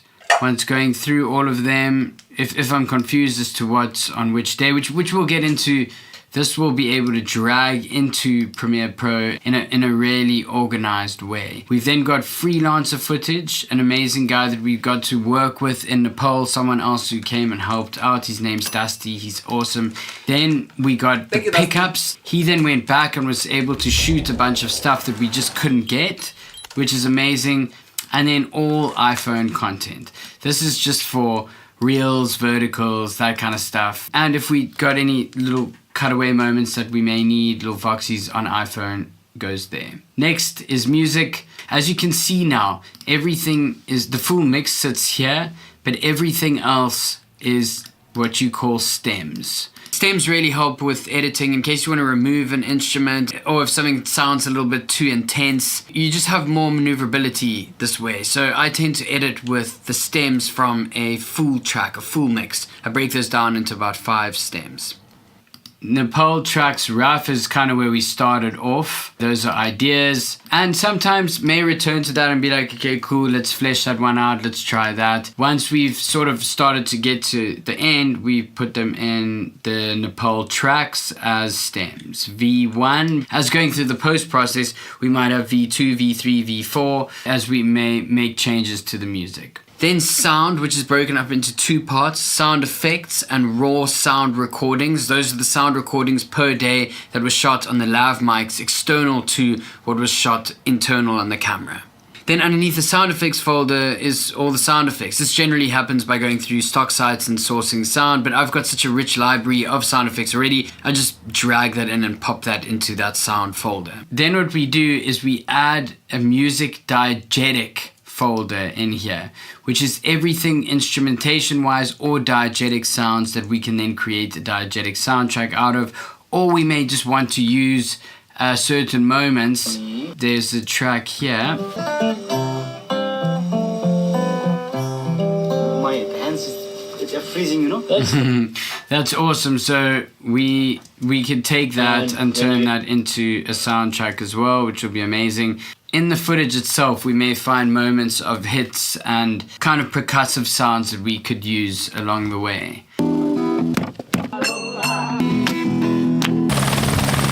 The next is the additionals folder. Now this additionals folder is super important if you're working with a team, even another person, you're opening up a team's project so that the projects can sync. For the additionals folder to make sure that all the media links and stays online, it is important to categorize this by date from when you start the edit the whole way until you end the edit. And then what you do is you take those individual sourced files and then put them into the correct folder that they should be.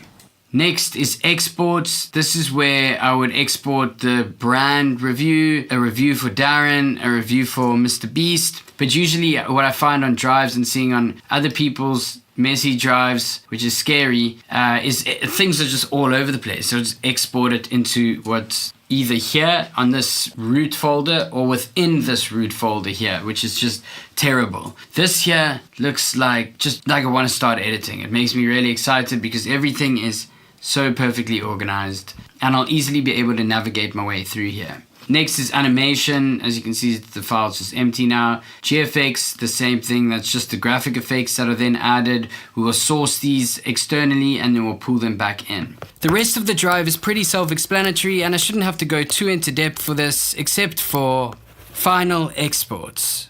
If you need to open up the project in 2 years' time, everything will online. There is nothing worse than having an offline file. The red thing that says media offline, that's like panic attack. You don't want that. This will prevent that. So great, that's everything. I'm gonna open up Premiere and then we're gonna pull this in and we're gonna start going through everything. All my sequences will be at 23976 frames per second, 4K and Rec 709 color space. Regardless shooting PAL or NTSC, it'll work for both.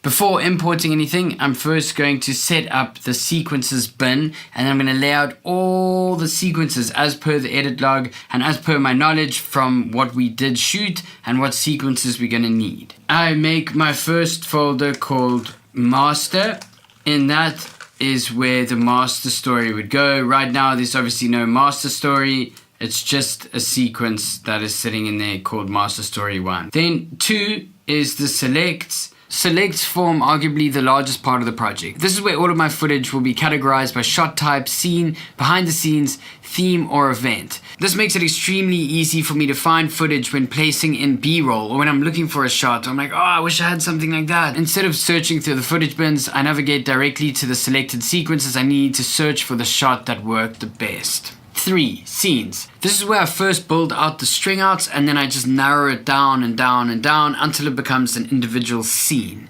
Something congruent.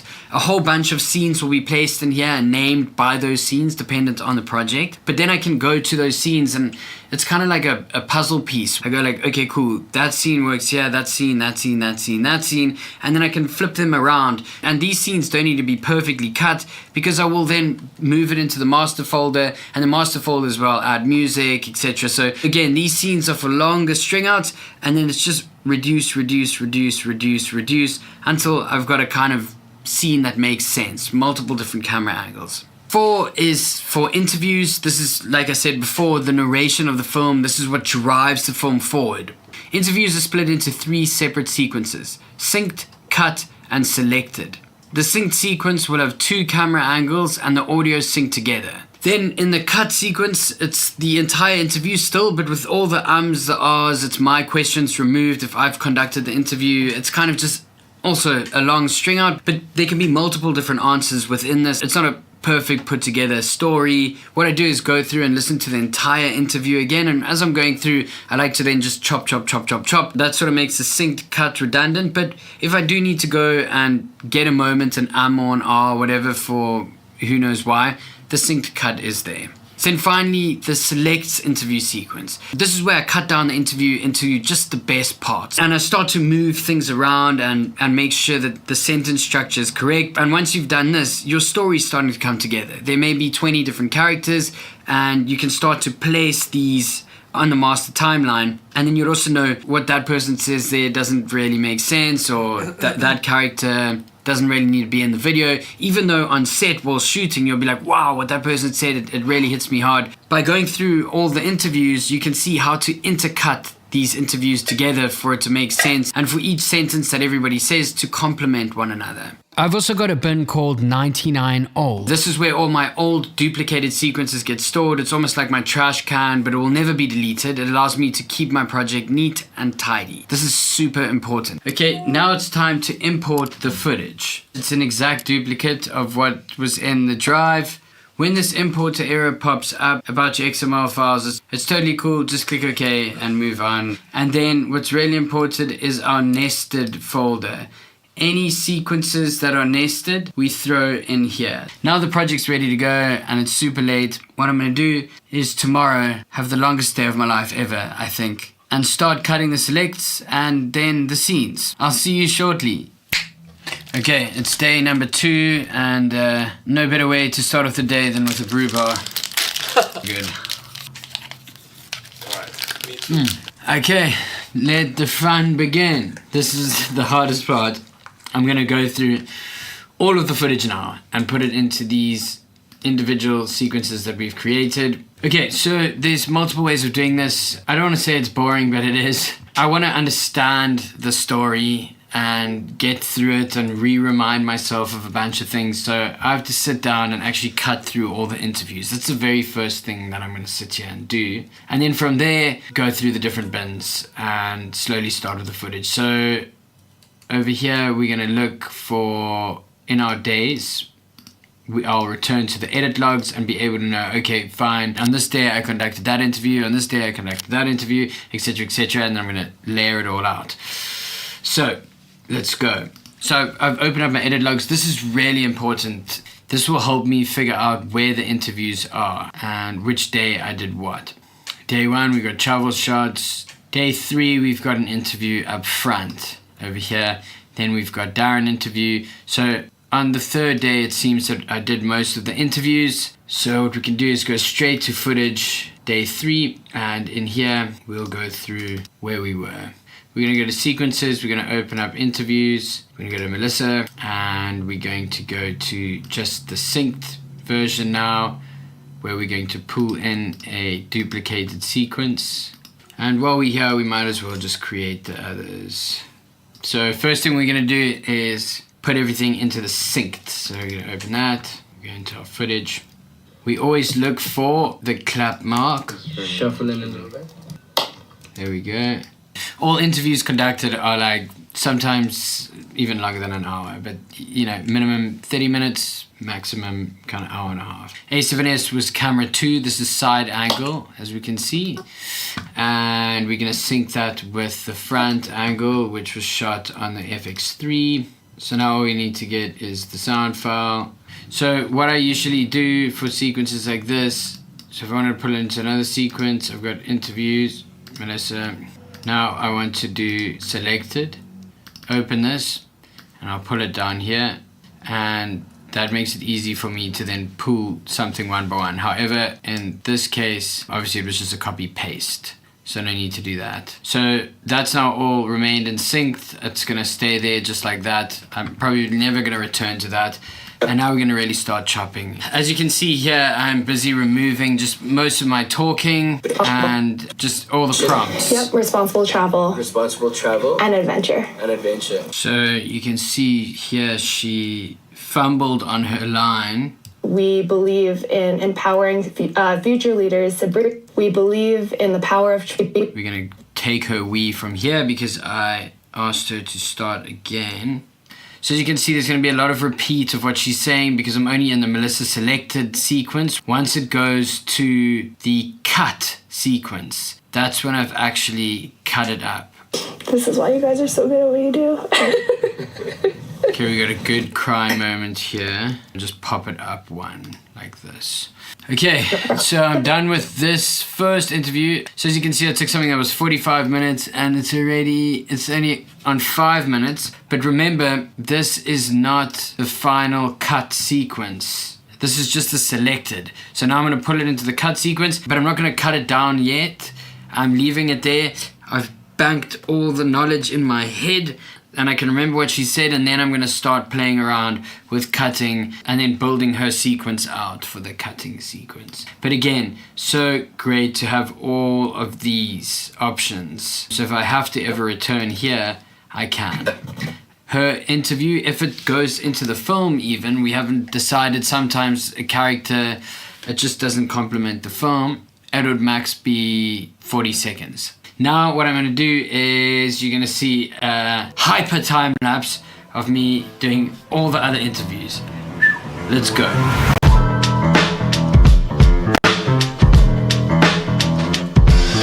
Okay, I've finished a select sequence called Down Hospital, and what I'm going to do is, because I know that this is going to make the project, I'm going to create the scene for this.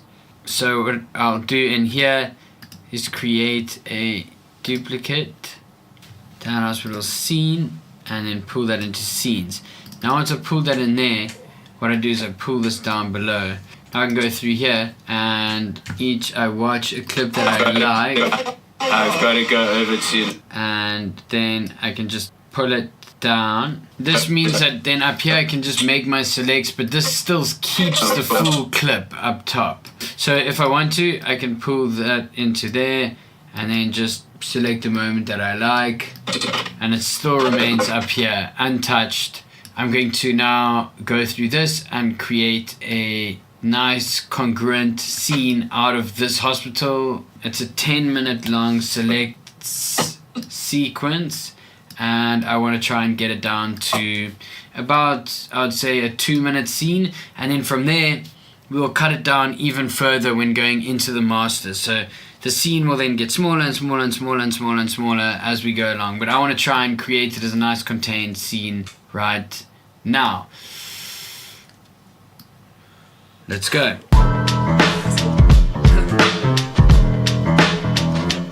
I've made the Down Hospital scene much shorter, so it runs in a nice congruent order here, which is ready to go into the project. So now I'm going to do the same thing about another 40 times. I'm going to go through all of these select sequences and then create scenes for those select sequences.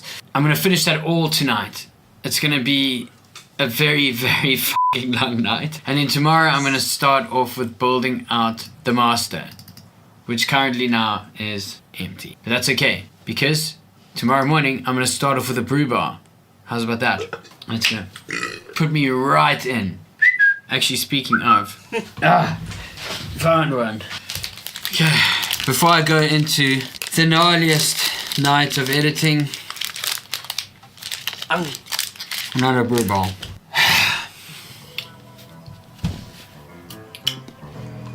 Okay, let's do this. Let's do this. 加油!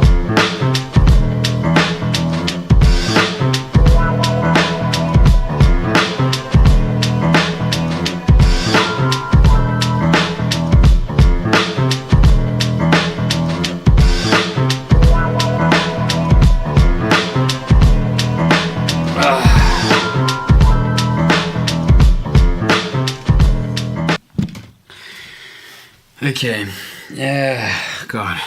The time is now 5:38 a.m. and my alarm says it's gonna go off in 30 minutes. That's like the normal time I wake up. I will see you tomorrow. Actually, tomorrow? Yeah, like today. Later today. I'll see you later today.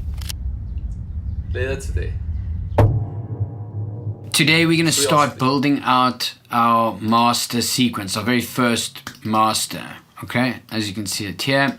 What I'm going to do is try and build a chronological story right from the beginning to the end. So for this, I'm actually going to write a script as I go along. We dub our videos in 9 or 11 different languages dependent on the video. So when having everything written out on a script beforehand or as I'm going makes it a little bit easier. I don't have to then go afterwards and write it out word for word. I can actually just make changes. And then what I do is I record my voice in the place of where Jimmy's voice would go for voiceover. This is a great way to fill in the gaps within the story. It's like, I wish that person said this, or I wish that this was said, or how do we bridge the gap between this and this? This voiceover will be done with my voice for now, and then later on you'll see how Jimmy then records the voiceover for this. So I've opened up my script. While going through the script, then I like to also put in parts like this where it's like kind of like editing prompts. And then I like to read the script out loud, kind of in Jimmy's inflections. I have to put my glasses on because, okay. 10 days ago, this hospital at the very top of a 10,000-foot mountain in one of the most remote parts of Nepal looked like this. Feels like it might be a bit wordsy.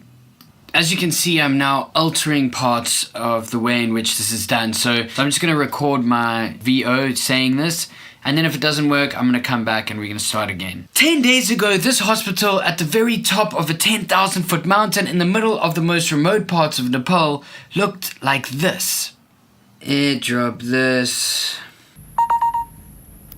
Oh, one of the things to mention is that usually I'd be using headphones, but for the sake of this tutorial, obviously I'm not going to be using headphones. Another big thing is that make sure you are wired in with your headphones if you are using headphones. There is a lag with the Bluetooth on headphones. I'm sure most of you know this, but when you're cutting, when you're very specific to cutting to the music as well as sound sync on the voice, Bluetooth headphones, don't go there. The very top of a 10,000-foot mountain in the middle of the most remote parts.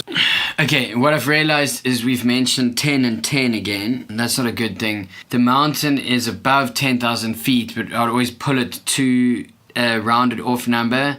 Here we might have to go 9,000, just so it doesn't go 10 days ago, 10,000.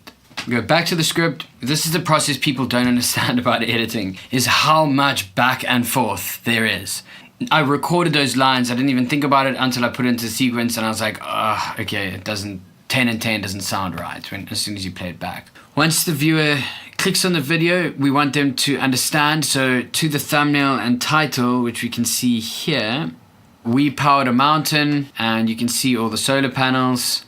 We want them to understand in this that we are going to see 10 days ago, this hospital at the very top of a 9,000-foot mountain.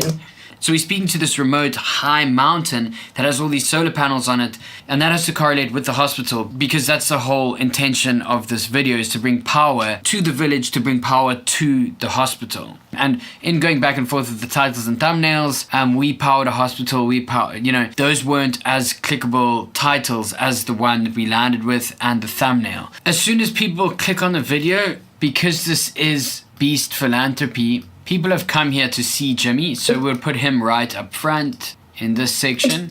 10 days ago, that's enough just to know that, okay, cool, I'm clicking on a Beast video and I've seen his face. Let's get this hooked down and then we're going to go into the rest of the story, okay? So now we know what we're going to do is open up the selects, and then if we're happy with those selects, we're then going to open up the scene that I created for those selects.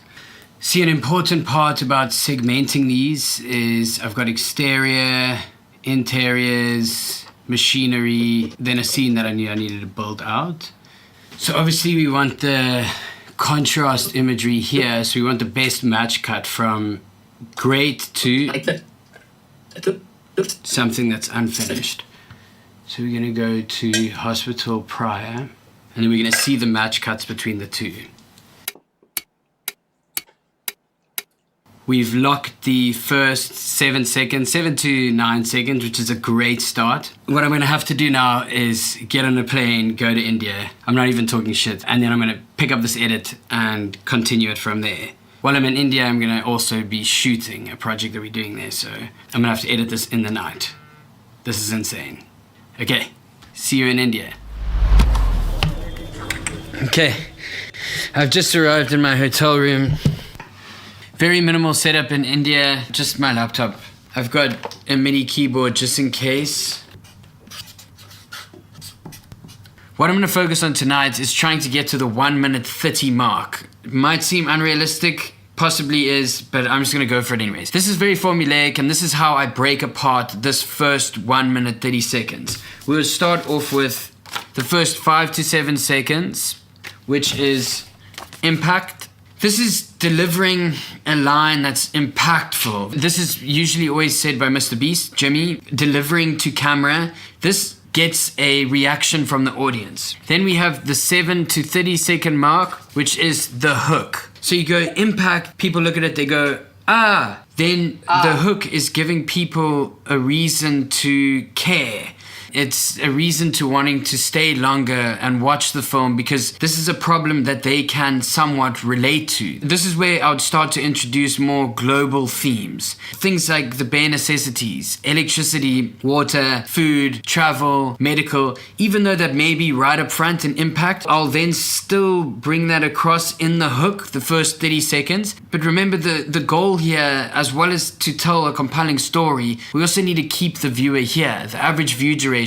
I'm not just teaching you how to make a video that people are going to watch forever about meaningless shit. This is like a hybrid version of making cinematic, artistic films with integrity that are endearing, but at the same time using a formula in order to try and keep the audience to watch the whole way through. Because with Beast Philanthropy, the higher the views, the higher the revenue that's generated from the views, and the more people that we can help. And that's really important, is to be able to tell really compelling stories that get high views as well. That's something.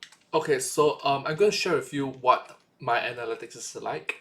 For my videos, the first 5 seconds is normally, hello friends, it's me, and today let's watch da da da da da da da da da. The first 3 seconds of hello friends, it's me, and today it dropped from 100%, dropped to 70%, dropped to 60% within the first 3 seconds. Before I even get to this part, or this part. And it used to be even worse. Before the video even plays, some of my videos, before the video even started, it immediately dropped to 40% or even 30%. So that means 10 people, 7 of them left. 10 people, 5 of them left. Before the call of the so it's a very good point. You need to have an impact, boom. Also the hook. I should not have I should reduce the amount of hello friends. I'll still I'll probably still have this. Look, I've been trying to stop editing on my video. Just Humdrum Singaporeans, I'm actually genuinely want to stop uploading on this channel. But at some point in time, it's like, it's just a hobby. It's just a hobby that took me years. I do have a full-time job. I do have a part-time job. In the year 2024, in the year 2025, I do have a full-time job. In 2023, I don't think I have one, right? So anyways, yeah. I promised my mother last year, December 2024, if I'm still not earning $3,000 per month, I'll find a proper job. That was last month. No, that was last year. That was 3 months ago. That's like nearly 100 days ago. I'm a terrible son. Gosh. Something that's a very complicated thing, and after time I've developed this way in order to do so. 3, the 30 to 1 minute 30 mark. Now we are establishing. This is now where we start to communicate the story. All the stuff that moves its way to the hook till the 30-second mark. As an audience, I'm watching it and I go, okay, now I'm hooked. Tell me the story. This happens so much, and I think that not many editors speak about this. And I had some time to move away from the edit while I was on the plane. And when I arrived here, I took a look at the impact sequence that I had made back in Cape Town, and it just wasn't good. So now I'm starting again. that's totally okay. Editing is something that either it moves really quickly based on the fact that you're in some form of flow state, whatever you want to call it, and you're really feeling it and it works well and the story just comes to you, or things will lag in the beginning and you're kind of going back and forth and back and forth. I like to really build my foundations. I like to start off really strong, and then I find from there it's smooth sailing. And this is the hardest part. This first 1 minute, 30 seconds. Once I've gotten over this hill, perfectly fine. Then I know that I've got a golden film. When I watched the intro scene, the impact scene, it just didn't get me. So I'm technically starting from scratch.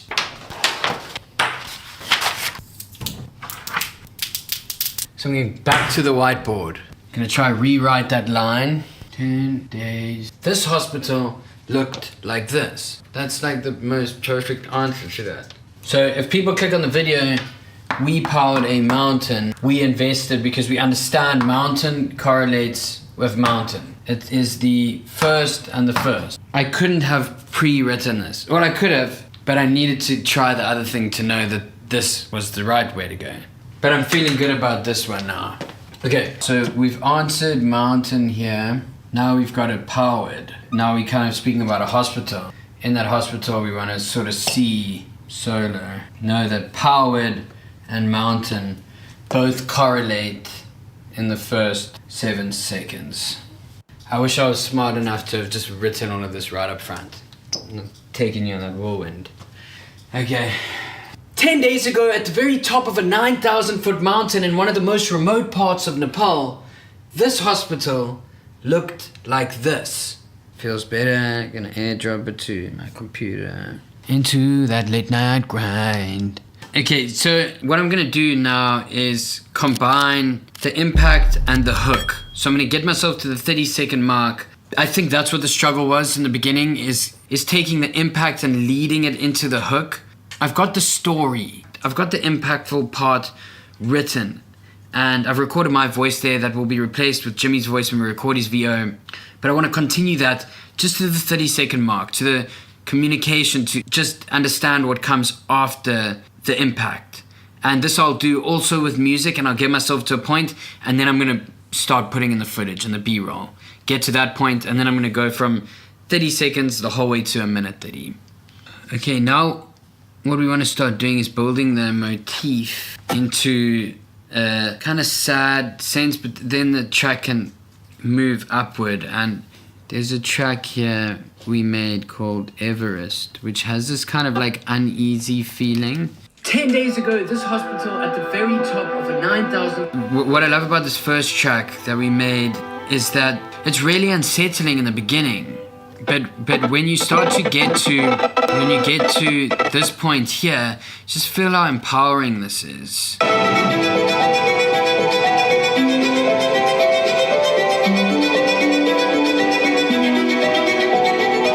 It's unsettling, but as you can hear, it's empowering too. It goes into this, like, really just makes me feel like it can take over the world. That's not what we want to do right now. We don't want to overpower the audience. Remember, what's really important with music is that nobody should ever compliment how good the music is in the film. The edit should amplify the story, and in the edit is the music, and the music should amplify the edit. Kind of getting these comments that, oh wow, the edit was so great, that pulls away from the story. Alright, it's gonna be 2 hours soon. I'm gonna give you a second word soon. An editor, as much as I would like to flex these things and get told that, oh wow, the edit's so great, that kind of means that I've done a pretty poor job in telling the story correctly, because I've taken people out of that. And then again, yes, maybe there are other filmmakers that are commenting on the edit and the way that it was done, but the point of making a film isn't to make a great edit. The point of making a film is to tell a great story. I've got to focus on the story. It's all about story. And now we look at music. Remember, when working with stems, you can use a click track. After time editing, you will just be able to count music. It's very basic in 4/4, but if you really want to, you can just keep your click there. Then we can pull in these stems now. Remember to pull in the stems from the first point. So right at the start, then obviously everything's gonna, so if you play with the bass, it's going to make sense. Horns as well. make sure you know which is which. I kind of like to go from the most used instrument and then work my way down. So it's usually like anything melodic, and then it goes to percussion and then anything else. Because strings are the most used, we'll put strings right up front here, and then we'll go to piano. Now percussion, we've got some rises. We should have some cymbals. These are important. I return to using cymbals all the time to wean down from a track, wean down from an emotion.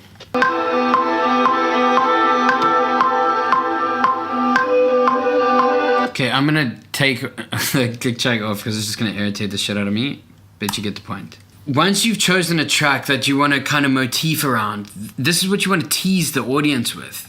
You're kind of teasing them with the melody right up front being what we've already heard. So we understand this. We can, every time there's something unsettling, we can return to that. That also helps the audience not have to focus too much on the music because you're just reminding them of a feeling that they've already felt. When watching documentaries or watching brilliant pieces of film like American Beauty, like Interstellar, like Shutter Island, watch it normally and don't try to focus on the music, but then go and watch it and think about how the motifs have been used. Use these as examples. Much earlier in this tutorial, I spoke about referencing. This is really important. Music is so integral in the editing process. So we have our first 30 seconds that has our narrative locked off, and we've got our emotion because we've got our music. Now I can start going back and working from the beginning and getting us here.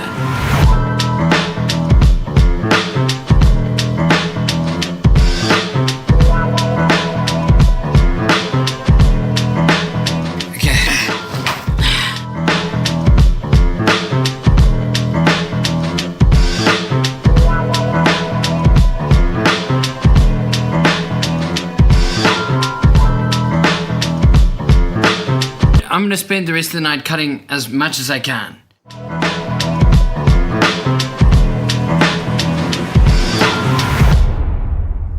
When we were there, I filmed this guy just playing a simple track, and I think like as I come out of the intro, because it's kind of harsh, what I find works is kind of going into a diegetic soundtrack. And here's a local Nepalese man who stays in this village, who's also working on the hospital. So when I was there, I asked him to play a track on his guitar. What I'm going to try to do now is find the right keys here. There are programs like Logic that can quantize for you, meaning they can stick something in like a 1/16. Basically, it's just a simple bar structure that everything sticks on a metronome beat. But I wouldn't worry about that. I'll just get a click track. This won't be on because he's playing live like this. There's no ways that he would be perfectly quantized.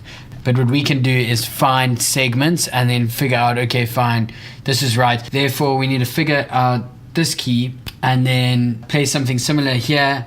And then I'm going to record something in, do a voice recording, send it to Jason. Then we can make a diegetic track. The idea is to utilize the opening now to get us into the culture. So we've seen from right up front the harsh realities of where we are, and now we want to kind of start to tease this beautiful piece of music in.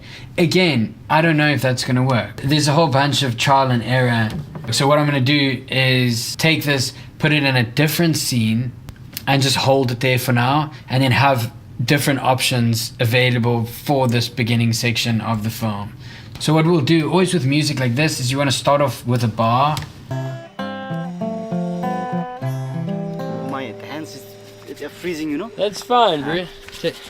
Okay, so there's that part in it, like, that's like endearing, you know, where it ends and he's like, my hands, they're freezing, you know, and like to end it there, like that's something that would be beautiful because it breaks that fourth wall. It takes you through the understanding that this is not a fictionalized piece of film. This is real. You can also hear the voice from behind the camera and the reassurance that it's okay. And it's also his vulnerability. Like, he didn't have to be playing a beautiful, perfect piece of music. It's beautiful by itself and in its rawness. And we're going to take that and try and turn it into something. So here from this lead in is what I like.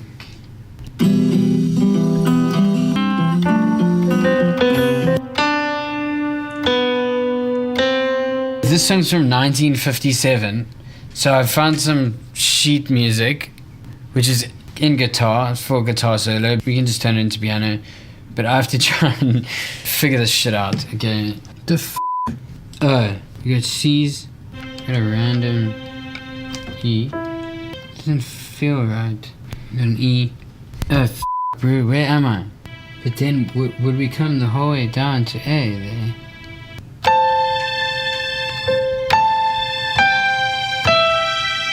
We got a G and a C. We got an E. Okay, you know what? That. This is where you toss out the music theory and we just listen. Does that all sound nice? So if we go 2, 3, 4, 1, 2, 3, 4. So it's kind of like we got 6 bars almost. I figured out what that man was playing, and I figured out the piano that should accompany that. And then we take the stem of the guitar, these different stems, because at the bottom here should be going.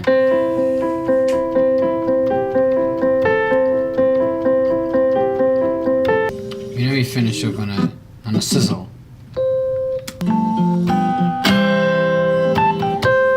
Okay, so we're just gonna record something in and we send it to Jason.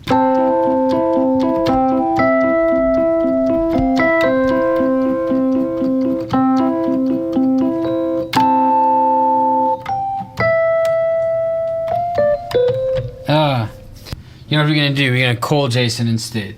Okay, just to get into it, it can be introduced by an ambient sound that is in key that will then help so it's like 2 ambient keys, so they like long, like open wavy keys that then lead into the guitar over it.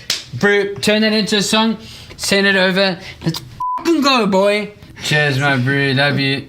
Working with musicians is an incredible thing, and like I'm super blessed that I'm able to do it. Again, if you don't have the ability to work with musicians, you can still make it work this way.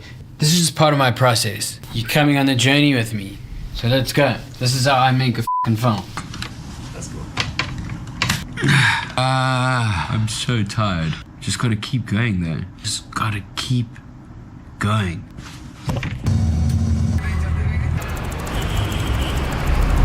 Okay, I just arrived in New Delhi. As I said, I'm busy with another shoot while editing this film, but bear with me. I was able to finish the first 1 minute 30 seconds in the exact format I spoke about. It works every single time. And before I continue with this edit, I'm gonna turn this hotel room into my new editing studio. And it's 2:15. So I've put up my whiteboard and I'm not going to write anything on it tonight. I'm going to get back on it tomorrow. I've been traveling the whole day. You know what? Actually, if there wasn't a deadline ever, I wonder if any film would ever get finished. The deadline is what's forcing me to push. But it's also the internal conflict of going how efficient I'm going to be versus how innovative I'm going to be. How much... So yeah, there's only 1 hour left, and so yeah, less than 1 hour left. It's 2 hours and 2 hours and 6 minutes mark. So this is the second word. Please comment down in the comment section. The first word is something that you can go back. I think it's around here, right? Somewhere around here. Back to the 1 hour mark and go watch it. Second word that please comment down is Singaporean. Simple. Singaporean. That's the second word to comment down below. Chances are there will probably be 0 individuals that is able to get this joke, but thank you. Let's continue watching the video. Yeah. At the 3 hour mark, you'll probably see the last word. Most people tend to watch the first part and last part, so these 2 parts of the video, can see right? This part of the video, you guys will be probably watching it.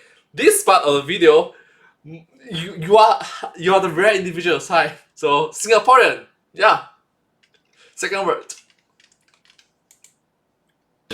Art can I put into this without completely just destroying my sleep cycle, which is already completely destroyed. Making this tutorial, I'm actually learning more about the filmmaking process than I think I knew. There's a quote: if you want to learn something, read it. If you want to understand it, write it. And if you want to master it, teach it. I'm not saying that this is me mastering it, but so far over the last 2 months, just by forcing myself to talk to the camera and explain the process, I've in turn learned so much more. Now I'm getting... He makes a very good point. I learned from my Taekwondo master, granted, there's a falling out, fake it until you make it. Like, fake being a coach until you actually become a coach. Like, if you don't know how to become a proper instructor and stand in front of 100 students, fake it. Just like copy paste from what your master have done. Right? And slowly and steadily, 1 lesson down the road, 2 lessons down the road, 3 lessons down the road, 1 week, 2 weeks, 3 weeks, 1 month, 2 months, 3 months, 1 year, 2 years, 3 years, 1 decade, 2 decades, 3 decades, you become a master. You have completed the mastery, or you have some level of mastery. You become a master, and next grandmaster. Yeah, that's why I think that's why it's called mastery, right? Mastery. Getting like way deep. This is procrastination. I'm gonna go to bed, and then I'm gonna finish this edit. That's the plan.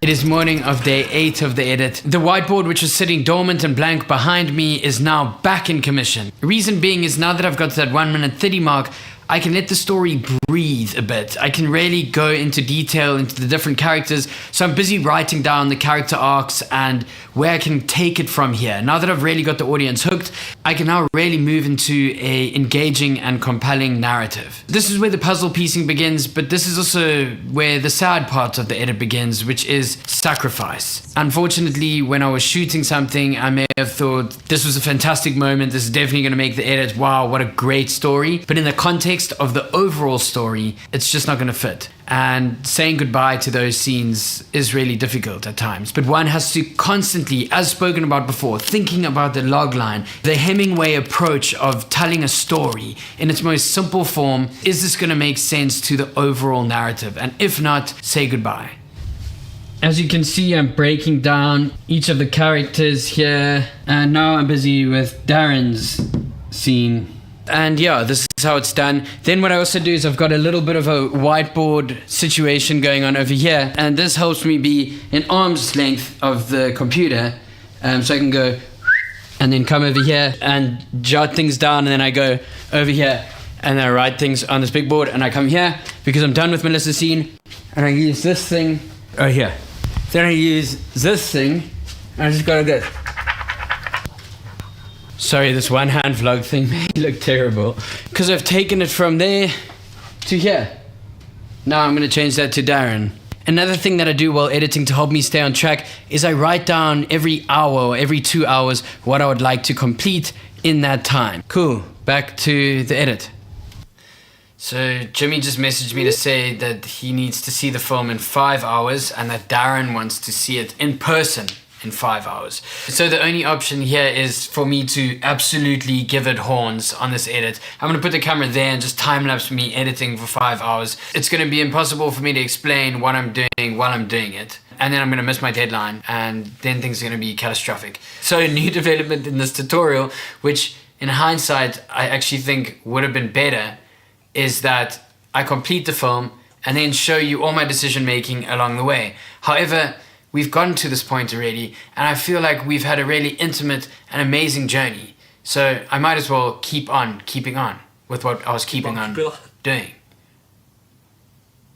And also not showing you the film until it's complete is really good for the AVD for this video. So that's another good thing. It's currently 8:27 p.m. I've got just less than 5 hours. Wish me luck. Here goes.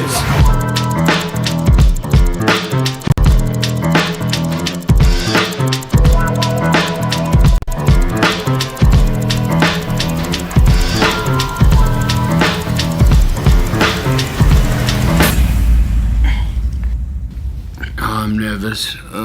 Now that the first draft of the video is done, this is the scariest part of the process. If you are making a video for a client, this is what happens next. This is the first review, the client review. I'm looking at this video and I'm thinking, it's good, it's okay, it still needs work, but there's a time. Hey, don't look so down. I'm speaking from point of view of someone that is in the future, and this got 36 million views. 36 million views. That's amazing. From last year, it's like 10 months, 11 months ago, I guess. Aga. So, hey, you did great. 36 million views. That's a lot of views on the Biz Philanthropy channel. So, thank you. Time constraint. There's a client that needs to be able to watch it. We currently are on a Beast Philanthropy shoot. So Darren, the executive director of Beast Philanthropy, who has the ultimate say over the film, over if it's good enough, what he says matters most, what he thinks. So he's going to come around now, he's going to watch it, and he's going to tell me if he thinks it's shit. Oh, here's Darren. Ding dong! Always have a snack prepared, just in case. Yep. I'm coming! Why are you running in? Yeah, have a brew bar. Oh! I'm keeping these. Thanks. I don't know if Darren's gonna be happy.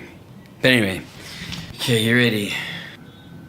1 month ago, at the very top of a 9,000-foot mountain, while Dan got some rest, Darren and the team were hard at work building the structure of the solar grid.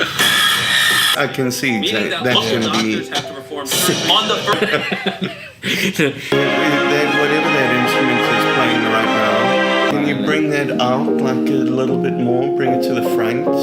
It's awesome, man. I really think that Dan is a genius because every single step along the way, Dan is a master at his craft. From the storytelling to the directing to the videography to the editing to the music composing with subject matter that most people think is impossible to do. And that is to make engaging videos about charity concepts and positive concepts. This is really, really difficult, but Dan has figured out a way to consistently deliver. We've decided to alter the script. Darren and Jimmy are going to take a crack at the script for the next 2 days and kind of go back and forth, and then it's going to come back to me.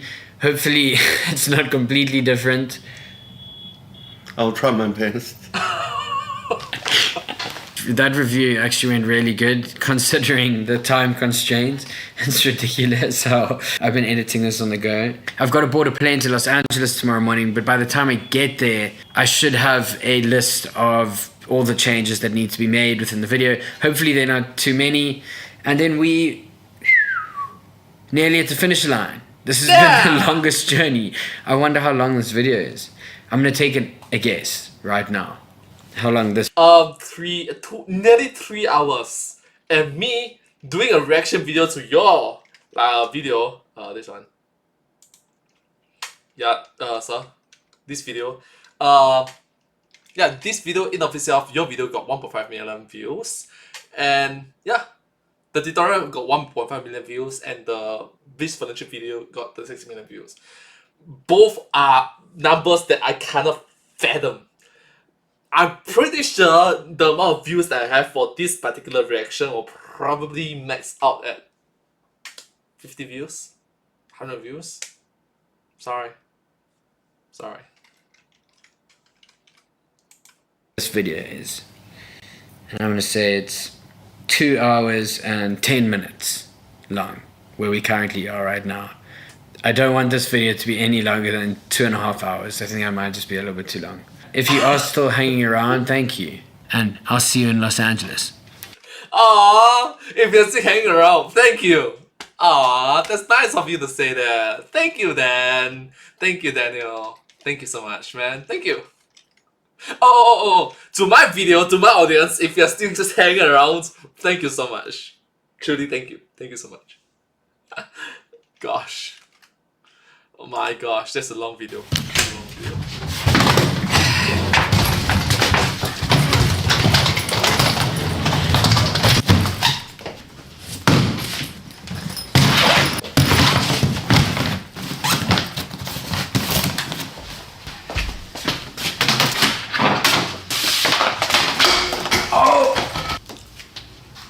Oh, that could have been bad. That could have been bad.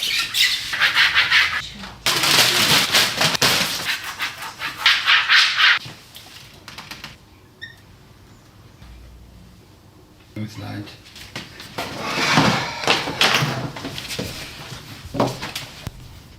Okay, I'm in my Airbnb in Los Angeles. I was able to finish most of these changes on the plane, which is awesome. Actually, I was able to finish the whole film on the plane without giving away too many spoilers, because obviously go watch the full film on Beast Philanthropy, which I'll link below, and there you'll see the full film, the full finished product. What I'm going to do now is take you through the decisions made on how I got to certain parts, the most poignant parts within this edit. The decisions I made around music and how I utilized the crescendo in the soundtracks, the decisions I made around match cuts, the decisions I made around the way in which I used Jimmy's voiceover, the way I used Jimmy talking to camera, the different interviews, the different characters, essentially how I shaped the story to get it to a point which makes you really feel something. Hopefully I don't give away too much, but hopefully I can give you enough so that you can learn from this edit at the same time, enjoy it when watching the full film.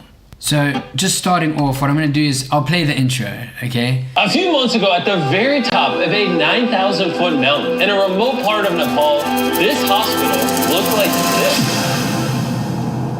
As I mentioned in the whiteboard scene before, which is really interesting to go back and kind of look at, is the juxtaposition shots. This used to look like this, and I didn't think that would be powerful enough before going to Nepal. And then when coming back and looking at it, it obviously really works with going from here Look like this. to there being Because like of it. really strong. A few months ago, at the very top of a 9,000-foot mountain in a remote part of Nepal. So on the top of a 9,000-foot mountain, very seasay directly as to what it is, in a remote part of Nepal, you want to kind of start to feel the culture here. This hospital, which now looks beautiful, it's got solar panels, it's amazing, it's got paint. And then we show what it looked like, and we have that impact on the sound. Boom. How do I do this without showing the whole video? This is going to be impossible for me to do without showing the entire film and ruining the experience of watching the full film. So what I suggest is going and opening up a new tab right now and watching this film.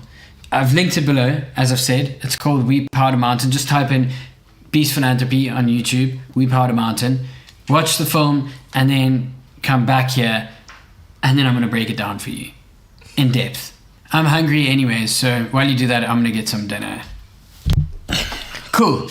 Now that you've watched the video, let's dive into it. Great. Starting again. As you'll see, right up top here, this is a grade. I'll get into the grade later. It's just easier to watch for now with the grade. I'll explain it later. If I obviously take the grade off, we'll see it flat like this. So this is just with the grade on it. I will take you through how I grade very basically at the end of this. Let me take you through the story structure and why certain decisions were made in order to tell the story and really give you those emotions. I hope you enjoyed the video. If you thought the video was shit, well then, I mean, there's no real point in watching this now, is there? So if you did return, awesome. I did return! Awesome! Let's continue. A few months ago, at the very top of a 9,000-foot mountain in a remote part of Nepal, this hospital looked like this. Okay, so right up front, the first lines that were changed was a few months ago, this hospital looked like this. So what happened is when we arrived, the hospital was a little bit more developed. So what we did is we sourced footage of the hospital a little bit prior to this, so a few months before we got there, so that the contrast could be a little bit more juxtapositioned, a little bit more harsh, as you'll see with this here. That really helps. Obviously lining those up together really helps nicely. That really gives it that impact. Again, just such a powerful line up front. And then just to amplify that slightly, it's just the sound. If we just solo these sound effects. A few months ago, at the very top of a 9,000-foot mountain in a remote part of Nepal, this hospital looked like this. Just simple impacts and some ambient sounds there just really help with the emphasis of that moment. And then after that, I still wanted to showcase the ruins and what the hospital used to look like. Then when we're going into the next section here, Because of its isolation, this community has no electricity, meaning that local doctors have no access to proper medical equipment and often had to perform surgeries and complex procedures in the dark using only a flashlight and very basic tools. If more complex. So before speaking about animation, I just want to go into over here. Remember when I was in India, I spoke about how we utilize the motif and how we move with the music. And that's really important. And as you can hear here, when I just solo these music tracks,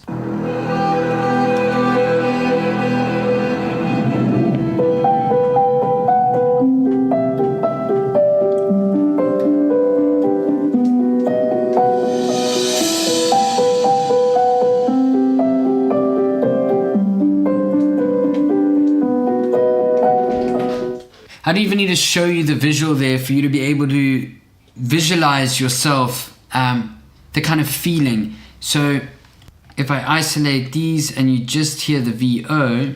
A few months ago, at the very top of a 9,000-foot mountain in a remote part of Nepal, this hospital looked like this. Because of its isolation, this community has no electricity, meaning that local doctors have no access to proper medical equipment and often had to perform surgeries and complex procedures in the dark using only a flashlight and very basic tools. If more complex care was needed, it would take hours to walk to a better medical facility. These limitations have resulted in many fatalities and miscarriages. So that gets us to the end of a scene. That gets us to the end of the 30-second mark. Remember, when going through, what we really wanted to focus on was this first 9 seconds. So up until here, then to get us to that 30-second mark, and then from there to get us to that 1 minute 30-second mark. And that's what I'm going to show you right now, and how we are keeping the audience here, how hopefully you are engaged throughout watching this piece, and really keeping you questioning and wanting more, and trying to unravel the story yourself, but continually being surprised with new insights and, emotively being evoked. Right in the beginning here, kind of the hardships, the more harsh realities, and for there to be a nuance that's identified over and above there just being the fact that there's no electricity and way to be able to power this hospital, which results in a lack of medical care. We need to go deeper. We need to really dive in and find that nuance. And that's where we're going to get to now. We've got to the 30-second mark. Hopefully we've hooked you with a impact right up front and then the hook. And now we're going to start to communicate. Another really exciting part about the post process is these kind of like aha moments. It's kind of like, yes, this works really well. And that's when things match cut with an unexpected match cut, or how to blend two scenes together seamlessly. And sometimes things just perfectly match. And a moment like this in the edit visually is this moment here. I go from this dark scene where you can see the showcase of the iconography, where a woman has to utilize fire, one for heat, another for light. And then from there, I can move over to a doctor with a torch. So just watch how this moves together. It has no electricity, meaning that local doctors have no... These two things kind of seamlessly match cut and just make so much sense. And this is where like the writing of the script and the visual starts to come together. And there was a little bit of change here. I know that I speak about don't alter the script based upon the visual, but in this case, the script didn't have to change too much, and the visual really helped to amplify the script. So these two really accompany each other well. Now I just want to speak about animation. Firstly, before going into how the animation is done, with Peace Philanthropy, when I came on board a year and a half ago, I wanted to redesign the way in which the animation is done. I wanted to give it this kind of papery texture, this feeling of an imperfect, more textured animatic. So it feels as if it's unfinished. It feels like it was made out of paper. This really helps match the tone of the whole piece, the believability, the realism. If taking it far away and putting it into a 4D space or Unreal Engine and making it look like really great graphics, it just wouldn't fit. As you would have seen if you do follow the Beast Philanthropy films, these have gotten better in time as we've been going. We've been working with animators to create it in a better way and make it fit. So just to talk about how the animations are done, I don't do the animations at all. We outsource animations. Animations like this length, they aren't too expensive to outsource. You can use sites like Fiverr, or you can find an animator that you work well with. A 10-second animation like this would cost max around $200 to $250. And another part about these animations is the way that I call it bleed in and bleed out. Maybe that's not the right way to look at it, but or you can call it folding in and folding out. It's using the alpha channels so that we can go from the one to the other. A better example is how we exit this animation, as you see over here. To walk to a better medical facility. These limitations have resulted in many fatalities and miscarriages. So our long-term... So all that happens is when I export, I get it to a certain point where I give the animator an in and an out point, and then they can take and just do this technique. It just helps put the animation in the same environment. And what I really wanted to communicate there is the distance, how far it would take for somebody who was in a severe circumstance to get from the top of the mountain to the bottom of the mountain where there is actual proper medical care. Shout out to the animator here, his name's Carl, he's awesome. You don't always need animation, but and if you can't afford to have animation, there are ways around this as well. I mean, you can invent ways to make this easier. There are also ways of doing this yourself. I can show you how I've done what I call stop motion scrapbooking, which takes far too long, where I literally sit and I cut out all these bits and bobs and I put them on top of one another and it shows the stuff. This is just a far easier, more efficient way of doing it, and working with great people and building this out together, and it just becomes more and more seamless the more you work with the same person. Then here, what I wanted to mention is this is a great example of learning when to sacrifice something that you put a lot of work into. Now, I remember when I was sitting in India and I got all excited because that man was playing a guitar, and I phoned Jason and we recorded that track and we made that track, which actually sounds really awesome. I'll play a piece of it here. We fleshed it out into like a full track with choir, click tracks. I mean, like...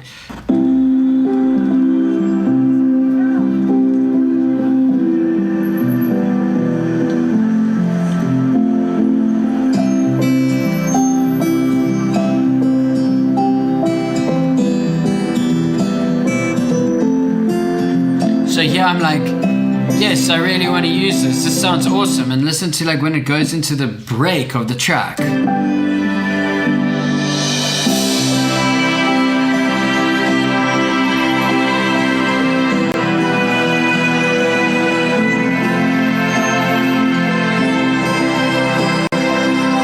Beautiful. And then it obviously ends with the part that I liked.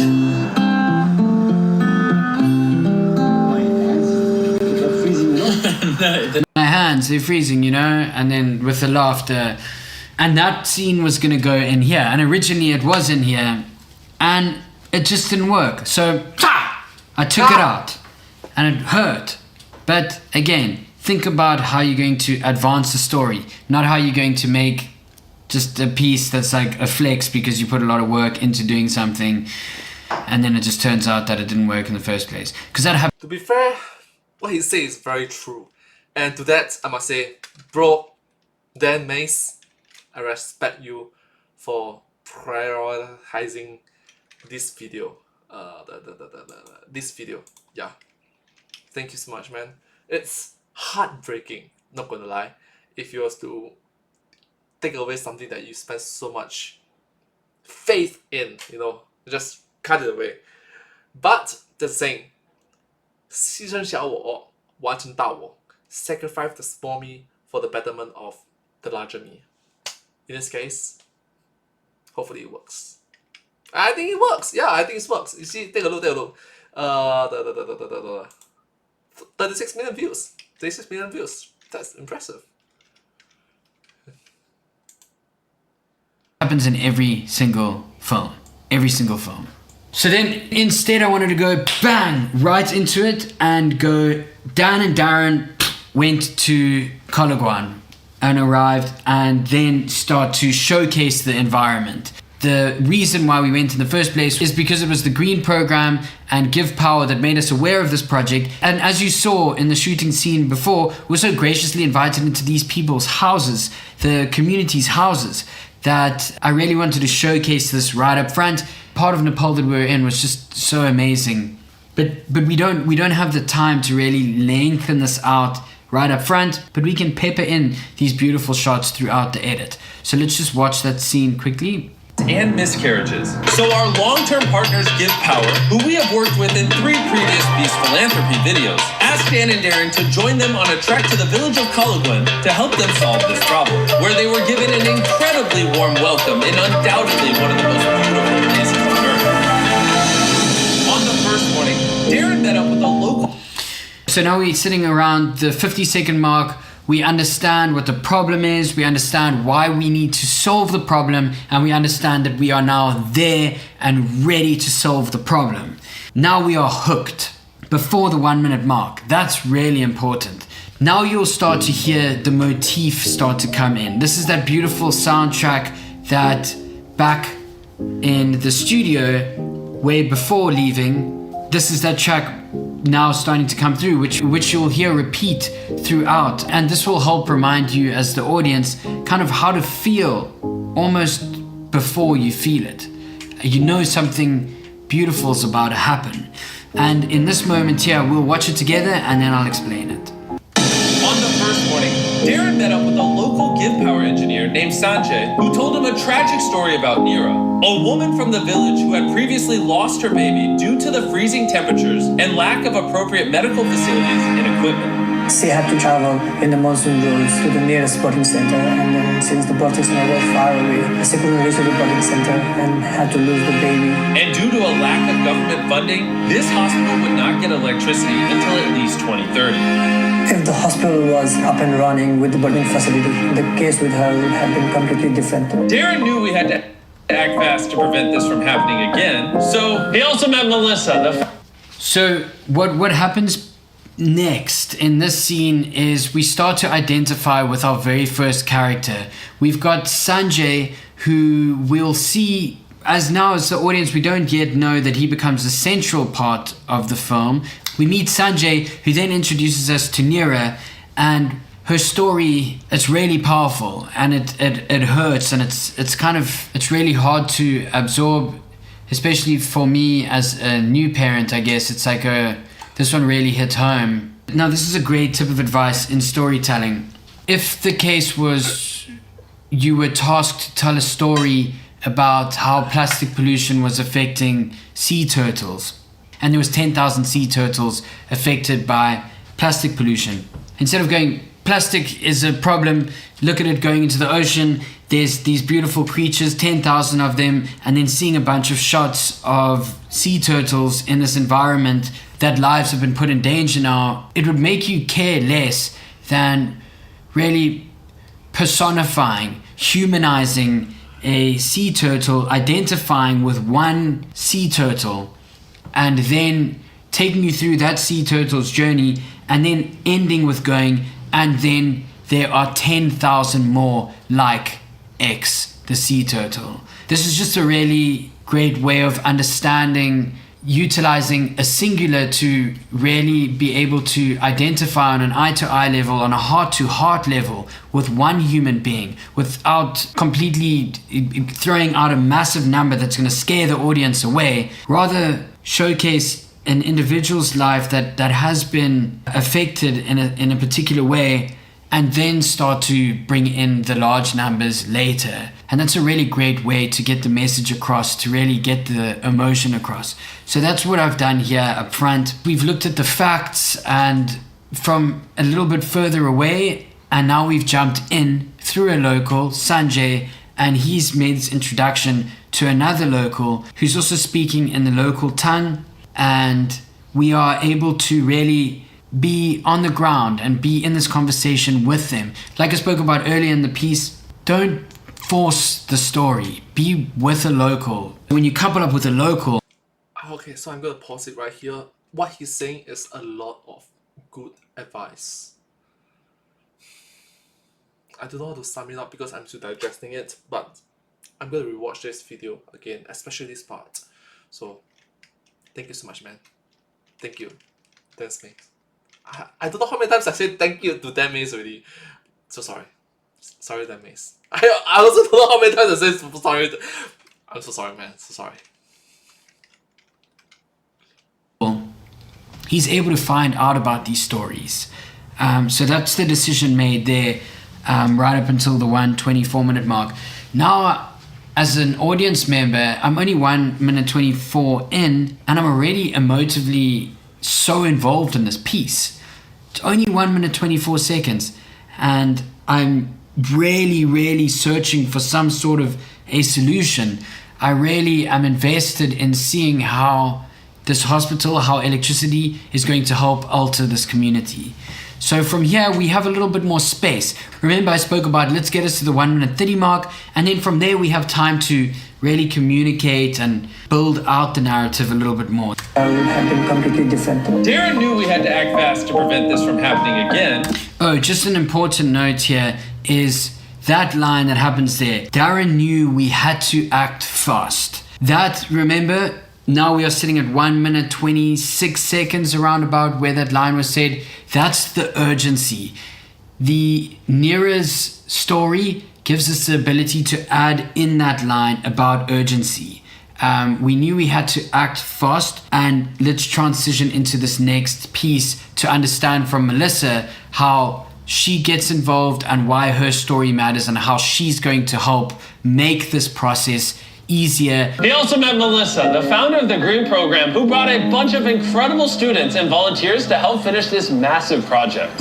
When I was younger, I was visiting my family in Malaysia. It was the first time I saw the ocean. It was the first time I saw the reef. And it was really the first time where I realized that if we had the opportunity to show people the beauty of nature and the world, it really unlocks something that makes us want to protect it too. So we've essentially taken students from all over the world who care so deeply about making an impact, and being able to expose our future generations to different perspectives is a way that we believe can really make the world a better place. After meeting Sanjay and Melissa, Darren was more inspired than ever before to get to work. So, the whole way up till now, 2 minutes 12 seconds. What's really interesting about this section, we get to understand Melissa's hero journey tale. We get to understand that it's not just helping the people from Kalagwan, but it's also connecting communities from around the world. It's taking brilliant minds and attaching them to a problem in Nepal and helping these people come together and fix and come to some sort of solution. And that's really where we want to get to by this point. Now emphasizing from where we heard just before at the 1 minute 27 mark, we needed to act fast to make change, to now we're going to go into, and this really inspired Darren to wanting to get involved and make this difference. So we've got those two parts again, both urgency parts with a little bit of narrative that really helps you care. I don't know if you picked up on this, but if you did, well done. I did actually end up using a little bit of the piece from the piece that was created from the guitar piece, the Guitar Man.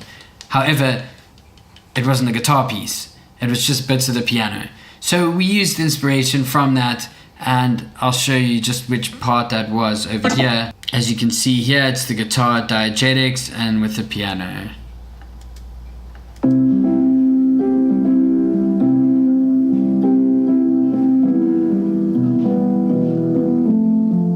Beautiful song, so yeah. But the whole piece, the whole idea of it was obviously to connect us to the diegetic and the location through utilizing the man with the guitar and then coming out of the scene from that. But we were able to use a piece of the soundtrack, which is good.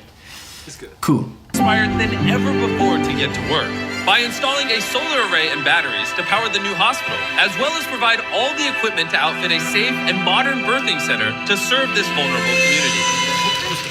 Okay, the use of the second animation is because we've already teased it right up front with a tiny little bit of sizzle of what the ending of the hospital is going to look like, what the resolve is going to look like. We don't want to have to return to this, and we also don't want to showcase and give away too much. It also helps the audience to understand what it looks like to install a solar array and power the hospital in an animatic form. So this is just a way of showcasing different iconography that will help encompass without having to show every single nut, screw, bolt, piece of equipment that's needed in order to do so. Animation helps really sum this all up in a beautiful way. But again, if you can't do animation, it doesn't matter. You can then do these kind of match cuts and get through to it that way.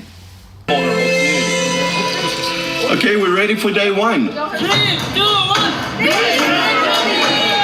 So the team was beyond excited to get to work.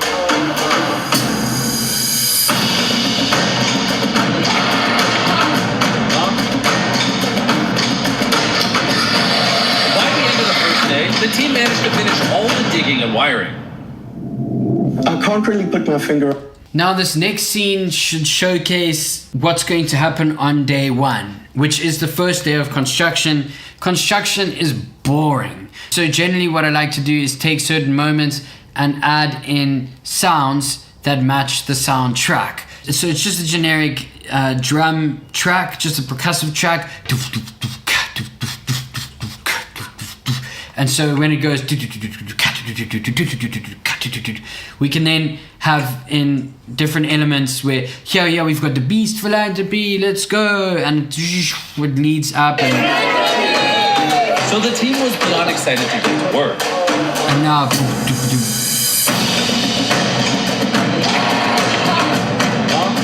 so you can hear with the sound effects, yay, wiring. The team managed to finish all the digging and wiring.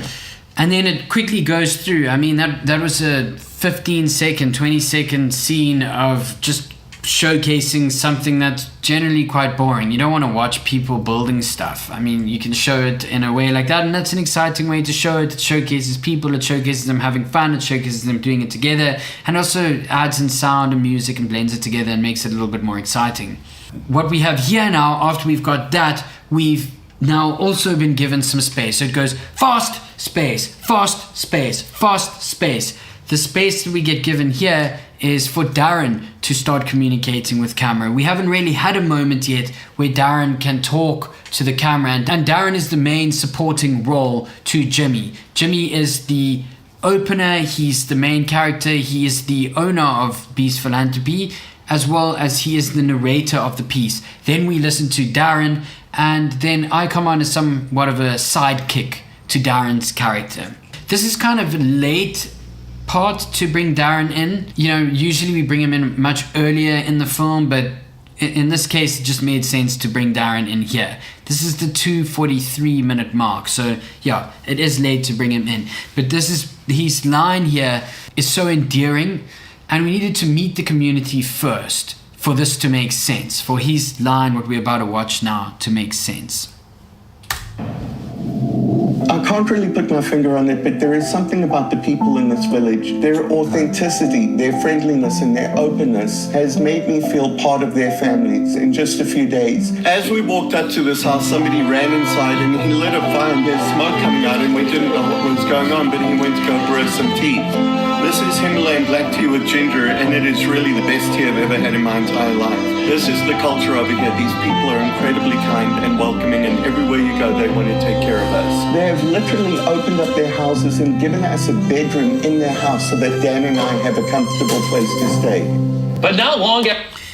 Okay, so that scene is 30 seconds long, and what it does, it beautifully encapsulates a moment that kind of pulls you away from the project at hand and gives you some time to spend with the community and understand how beautifully warm and welcoming this community is. It also speaks about tea. It speaks about certain quick sacrifices that the community had to make in order just to get us tea, which also in turn invites the audience again on the ground in Nepal, makes you feel like you are there. Remember, because we were moving the audience away from the hospital, and now we having time to communicate with the people, with the culture, which is so important because the two are so tightly knit. It makes you care even more so. Remember when I spoke about this is Nero, who's one person from Cologwan, and here's a whole bunch of people from Cologwan. Look how incredible they are. Look how amazing. And I can honestly say that being there, these people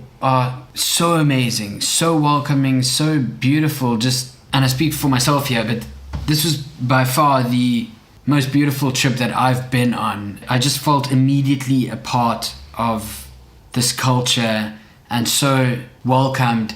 And I really wanted that to be showcased within this film. And this moment here with Darren really helped encapsulate that. So now next, because like I said, we're going kind of slower, hard fact, slower, hard, slower, boom. So now what we're gonna do is we're going to go into the next section, which I'll just play for you now.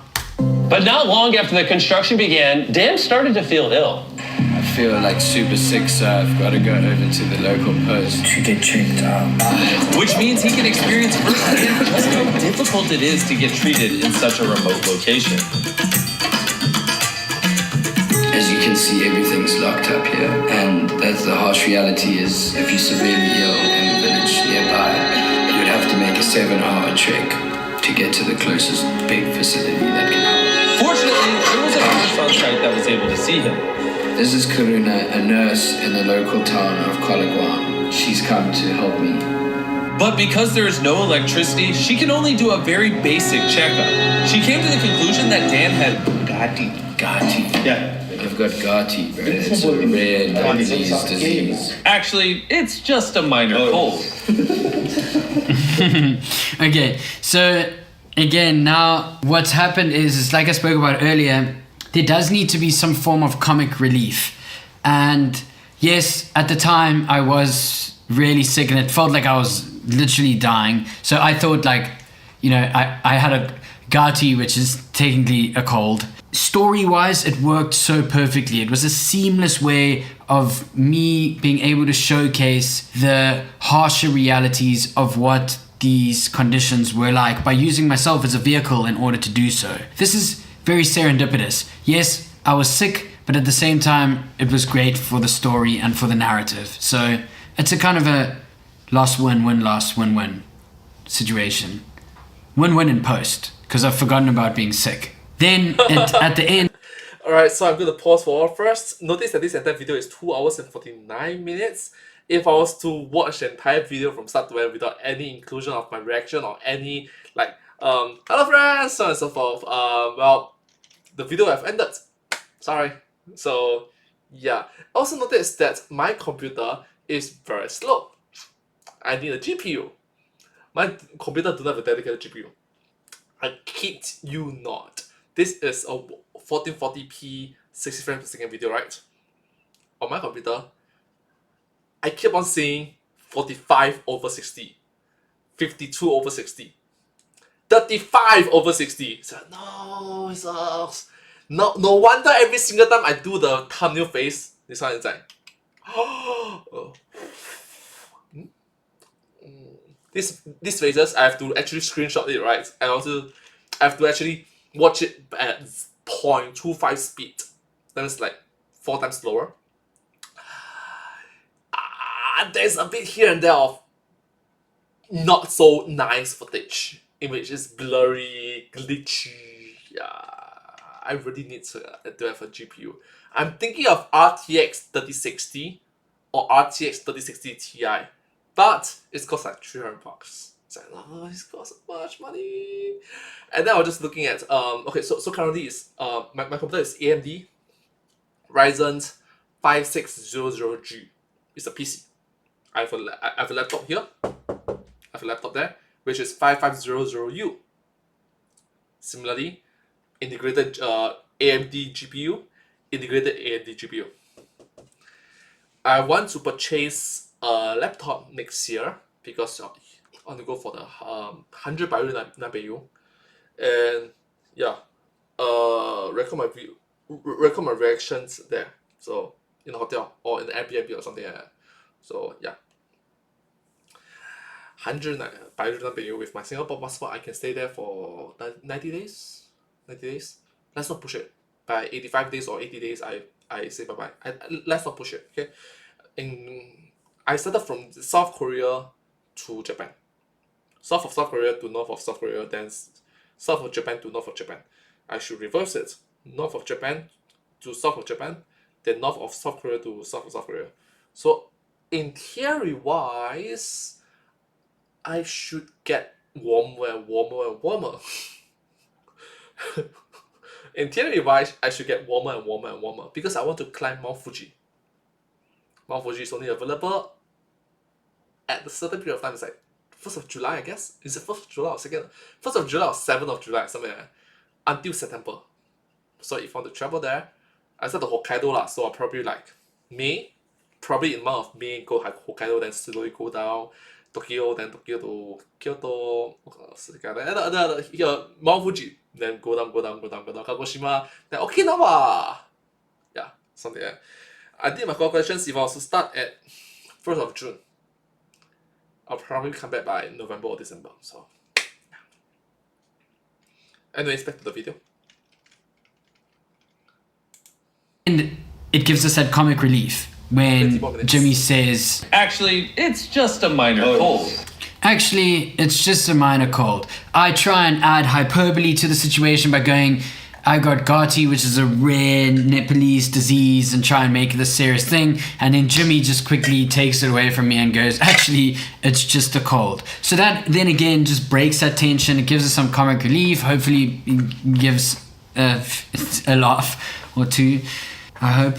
We more or less at the halfway mark of the film by now. I would like to note that this is our longest Beast Philanthropy video to date, totaling the amount of 10 minutes and 3 seconds. That's our longest film. I know because I watch every single video until this point. I'm gonna watch more lah. So yeah, so looking forward to our progress. By at least like a minute and 45 seconds or something like that, which is great. The goal with Beast Philanthropy videos is to try and get them to be longer and longer and longer and longer. But obviously, they've got to be engaging. But for a community this size, there are often far more serious situations that require an immediate and comprehensive treatment that just are not available. With so much riding on this project, the team were already feeling the intense pressure. Let's go, guys. So while they had got some rest, they continued with the construction.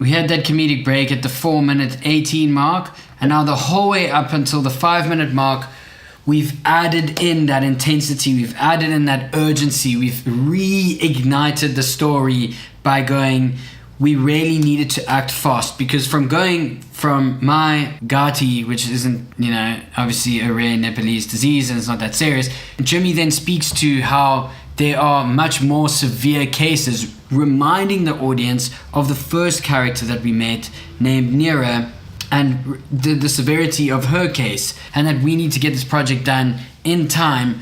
One, because obviously we need medical attention as soon as possible, but two, we had also planned a big lighting ceremony that was going to happen 2 days after this. So it was super important that everything gets done in time, because the community, people were going to travel for 8, 9, 10 hours to come and watch this lighting ceremony and see this hospital lit up for the first time. Then what ended up happening in that day is the team worked really hard, not me because I was sleeping because I was so severely ill, but the team worked super hard and was able to actually get ahead of schedule. You can see the hospital behind Sanjay here as he sits down and how it's transforming, and this gives us a moment within the film to then go back to Sanjay and find out more about his story, because what we found out when we were there was such a compelling element to Sanjay, who works for Give Power, a program that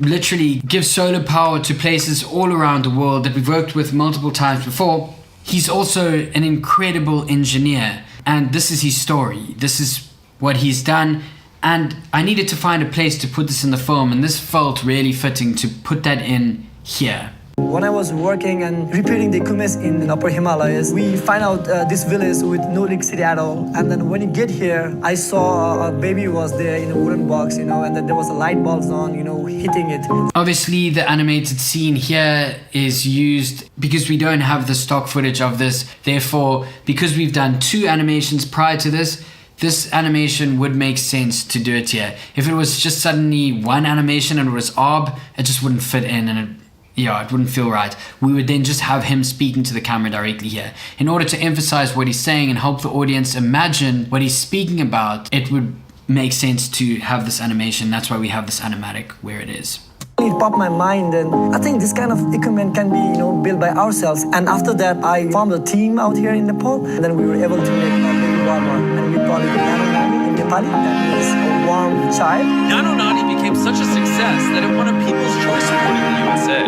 I think it's a dream come true for me because the vision is like to build this kind of warmer and then to aware the people about the significance in remote settings and the remote hospital like this in the background. Realizing the life-saving importance of simple... I'll just like to note there, remember that in the beginning when we met Sanjay, you heard the same soundtrack. That soundtrack was then brought back there. Medical equipment, Darren decided to surprise Sanjay by buying 10 more baby warmers that he could give to other communities and similar needs. Sanjay, I want to buy another 10 of those baby warmers from you and let you just go give it to whatever hospitals or communities need it. Thank you very much. It means a lot for me and the team. It feels unreal.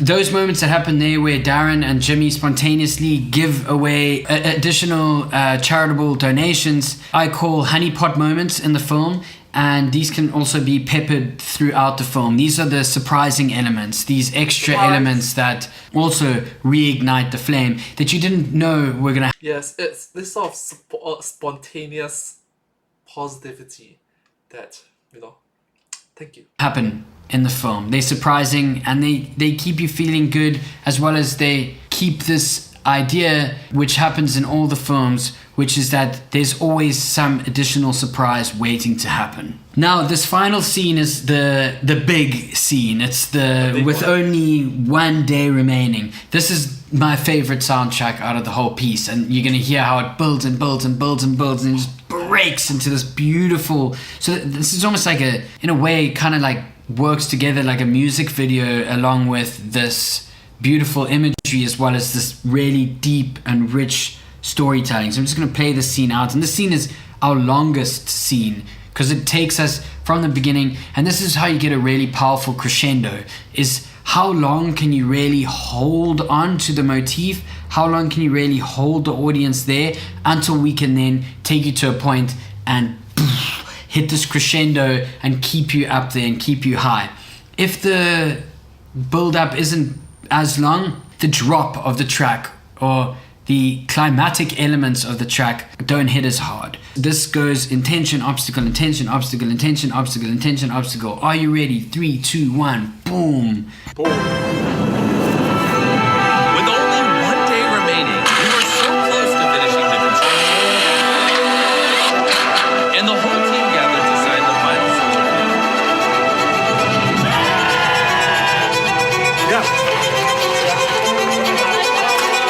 And Darren had the honor of tightening the final bolt.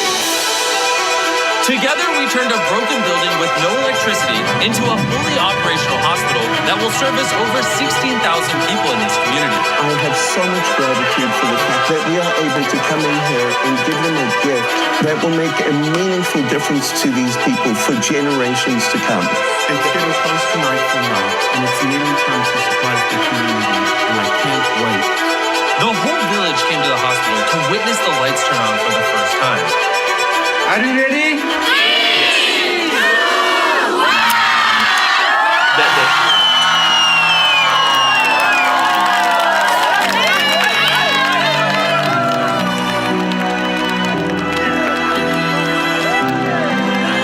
Seeing the lights come on for the first time in a community, it never gets old, and it's been absolutely incredible sharing it with this community.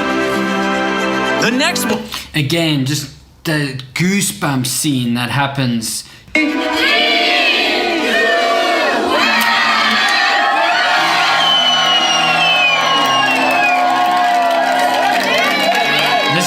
goosebumps that you want to feel. Like you really want to draw this out, and then it gives the moment for Darren to be able to communicate Seeing here. the lights come on for the first time in a community never gets old, and it's been absolutely incredible sharing it with this community. This is a celebratory The next moment, morning sun. and now we can still keep you there, and we've got another surprise, which is the moment where we bring Nira back to the hospital so she can experience what the new hospital looks like, so she knows that other women in her community most likely won't have to face what she went through. That's what you call a storybook ending. It really brings you from cover to cover, introducing her and then kind of ending with her.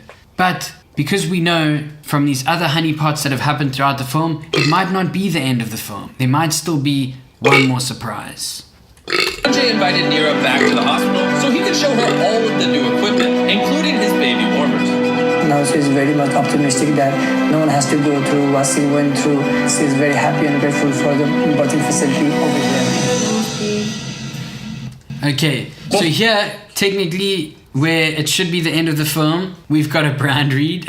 Okay, that has to happen. Just like I had a brand read in this video, the brand reads have to happen. The brand reads in Beast Philanthropy videos, 100% of the proceeds from the brand reads, from any ad rev, from merch sales, any income stream, go back into the projects that we are doing. So building the hospital, powering the hospital, they go into building the orphanages, they go back into the upkeep of previous projects, they go into the food bank. There's so many places. Without the views that these videos get, without the brand reads that these videos get, we won't be able to do the amazing projects that we do.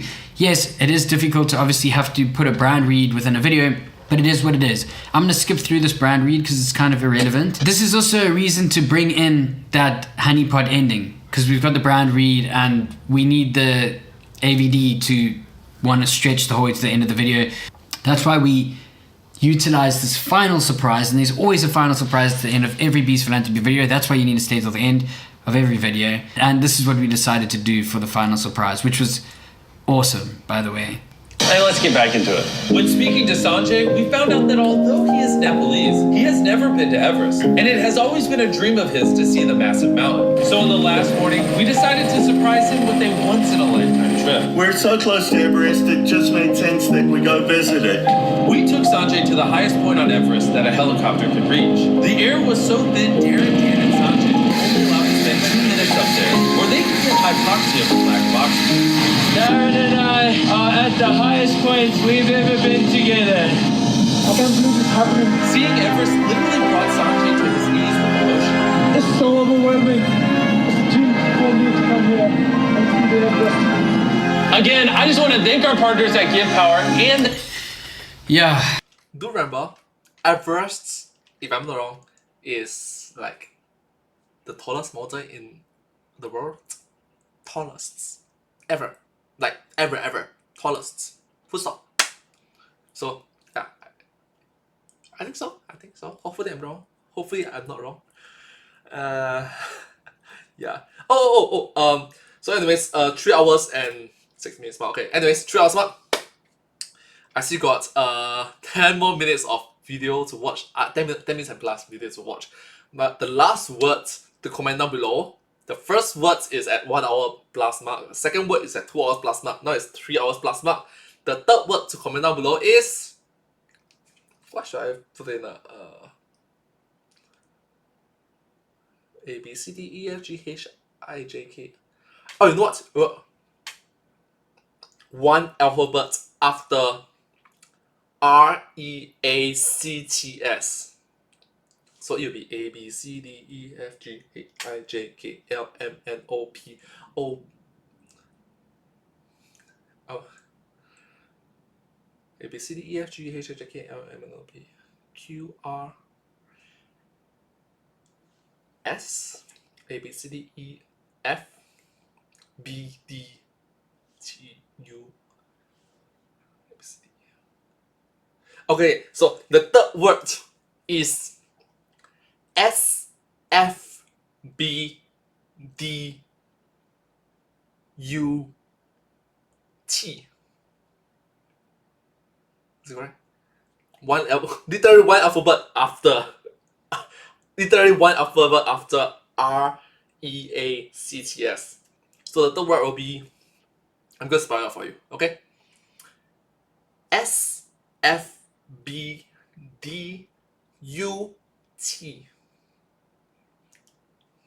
Thank you. Just that confirm. Just that confirm. A B C D E F G H I J K L M N O P Q R S. A B C D E F A B C D A B C D E F G H I J K L M N O P Q R S T U. A B C D E F G H I J K L M N O P Q R S T. Revise again. The word is SFBDUT.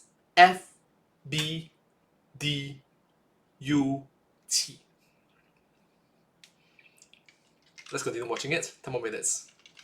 I mean, even for me watching that, it almost brings me to tears because it like just reminds me of how incredible these opportunities are to go and experience these things. Being behind the camera and editing it really adds this shield.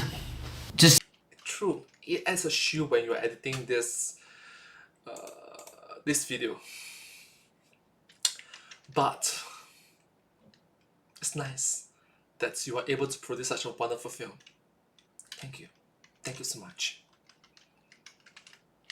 the ability to witness that is like, that's a once in a lifetime opportunity. I don't think I'll ever be able to experience something like that again, and I'm just so grateful to Jimmy and Darren to be able to see things like that, and seeing Sanjay just fall down into his knees and experience such a beautiful moment. It was kind of like this higher power moment for Sanjay. It was really something very special to witness. So we get there, and this is now where the persuasion gets involved. Remember where I spoke about impact, communication, persuasion.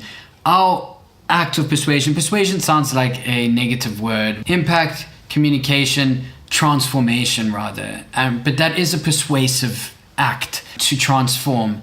And this is where we would ask the audience to either donate or to get involved, or just thank the audience for their support, or to subscribe or like, because all of those things all snowball. The more views we get, the more subscribers we get, the more the brands are going to pay for the videos, the more money we make off YouTube, and the more good that we can do. So that's a kind of a thing that's repeated by Jimmy at the end of all of these videos.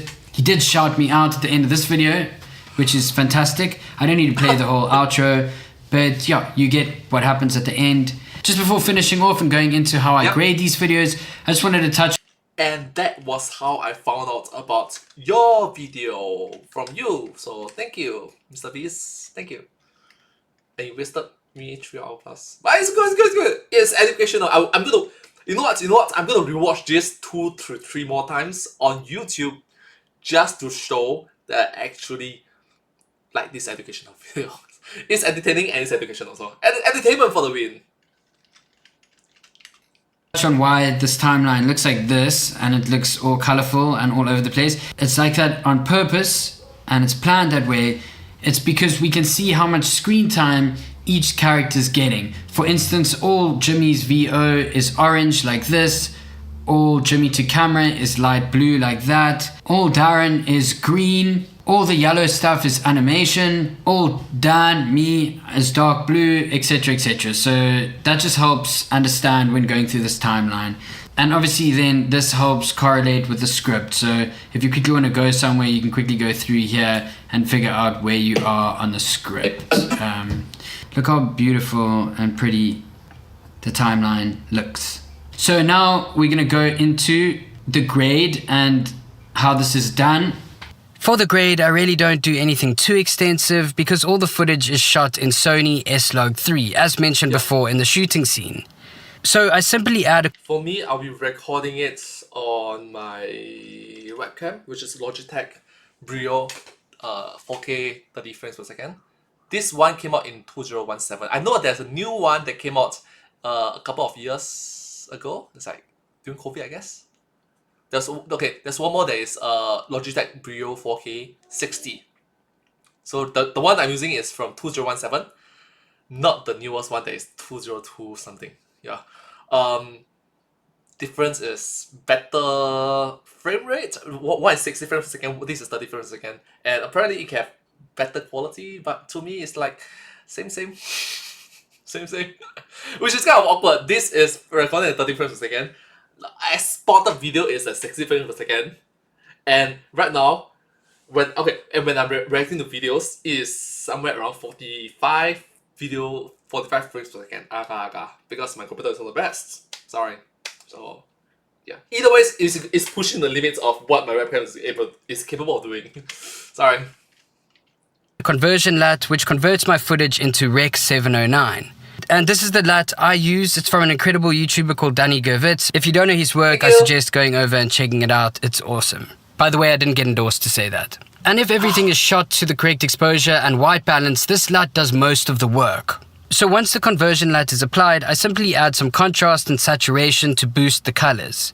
I have found that the audience reacts best to a color palette that pops. I do this for every single clip in the film to make sure that every frame is graded and is well balanced. Next part is really important, and that is mixing the sound and the music so that you can actually hear what's being said, and as well as amplify certain sound effects in certain areas and bring them down in certain areas, as well as bring the music up in certain areas, bring the music down in certain areas, etc, etc. So here's a really quick way of how to do it. Premiere Pro has made audio mixing really easy with all their new AI updates. Remember that the vocals are most important. Music then comes second, and then sound effects. So then what you're going to do is open up the Essential Sound panel, then select the audio you need in the mix. Like I said, I always start off with the vocals. Make sure you then select Dialogue in the Essential Sound window and click Enhance. And once it is finished enhancing, you just have immediate better sounding audio. Then make sure this Vocal Enhancer box is ticked. And then finally for the vocals, adjust the gain so it sits around the -9 to 12 dB range. This will ensure that the audio will not be peaking when playing back. A few months ago, at the very top of a 9,000-foot mountain in a remote part of Nepal, this hospital looked like this. A few months ago, at the very top of a 9,000-foot mountain in a remote part of Nepal, this hospital looked like this. I do this for all the vocals in the entire film, and then I move on to the music. For the music, I always duck it against the vocals, meaning that the music will never overpower the vocals to the point where you will not be able to hear what is being said vocally. And then for the music, I set the gain to around -20 dB. But again, this changes in points where I really want the music to elevate a scene. For example, the crescendo scene, a climatic scene. Are you ready?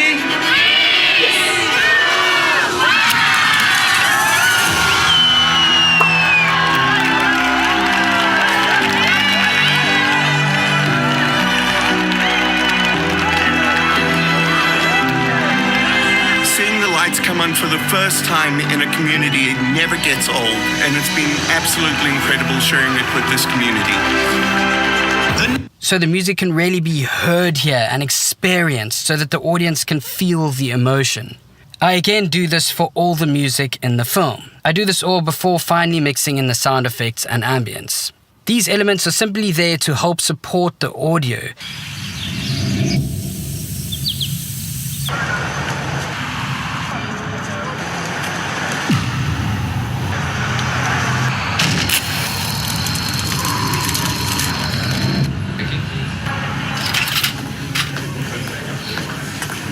Again, if there are some moments that need to be elevated, I then up the gain of the sound effects to help with this. Usually with time-lapse scenes and when we transition from one day to another.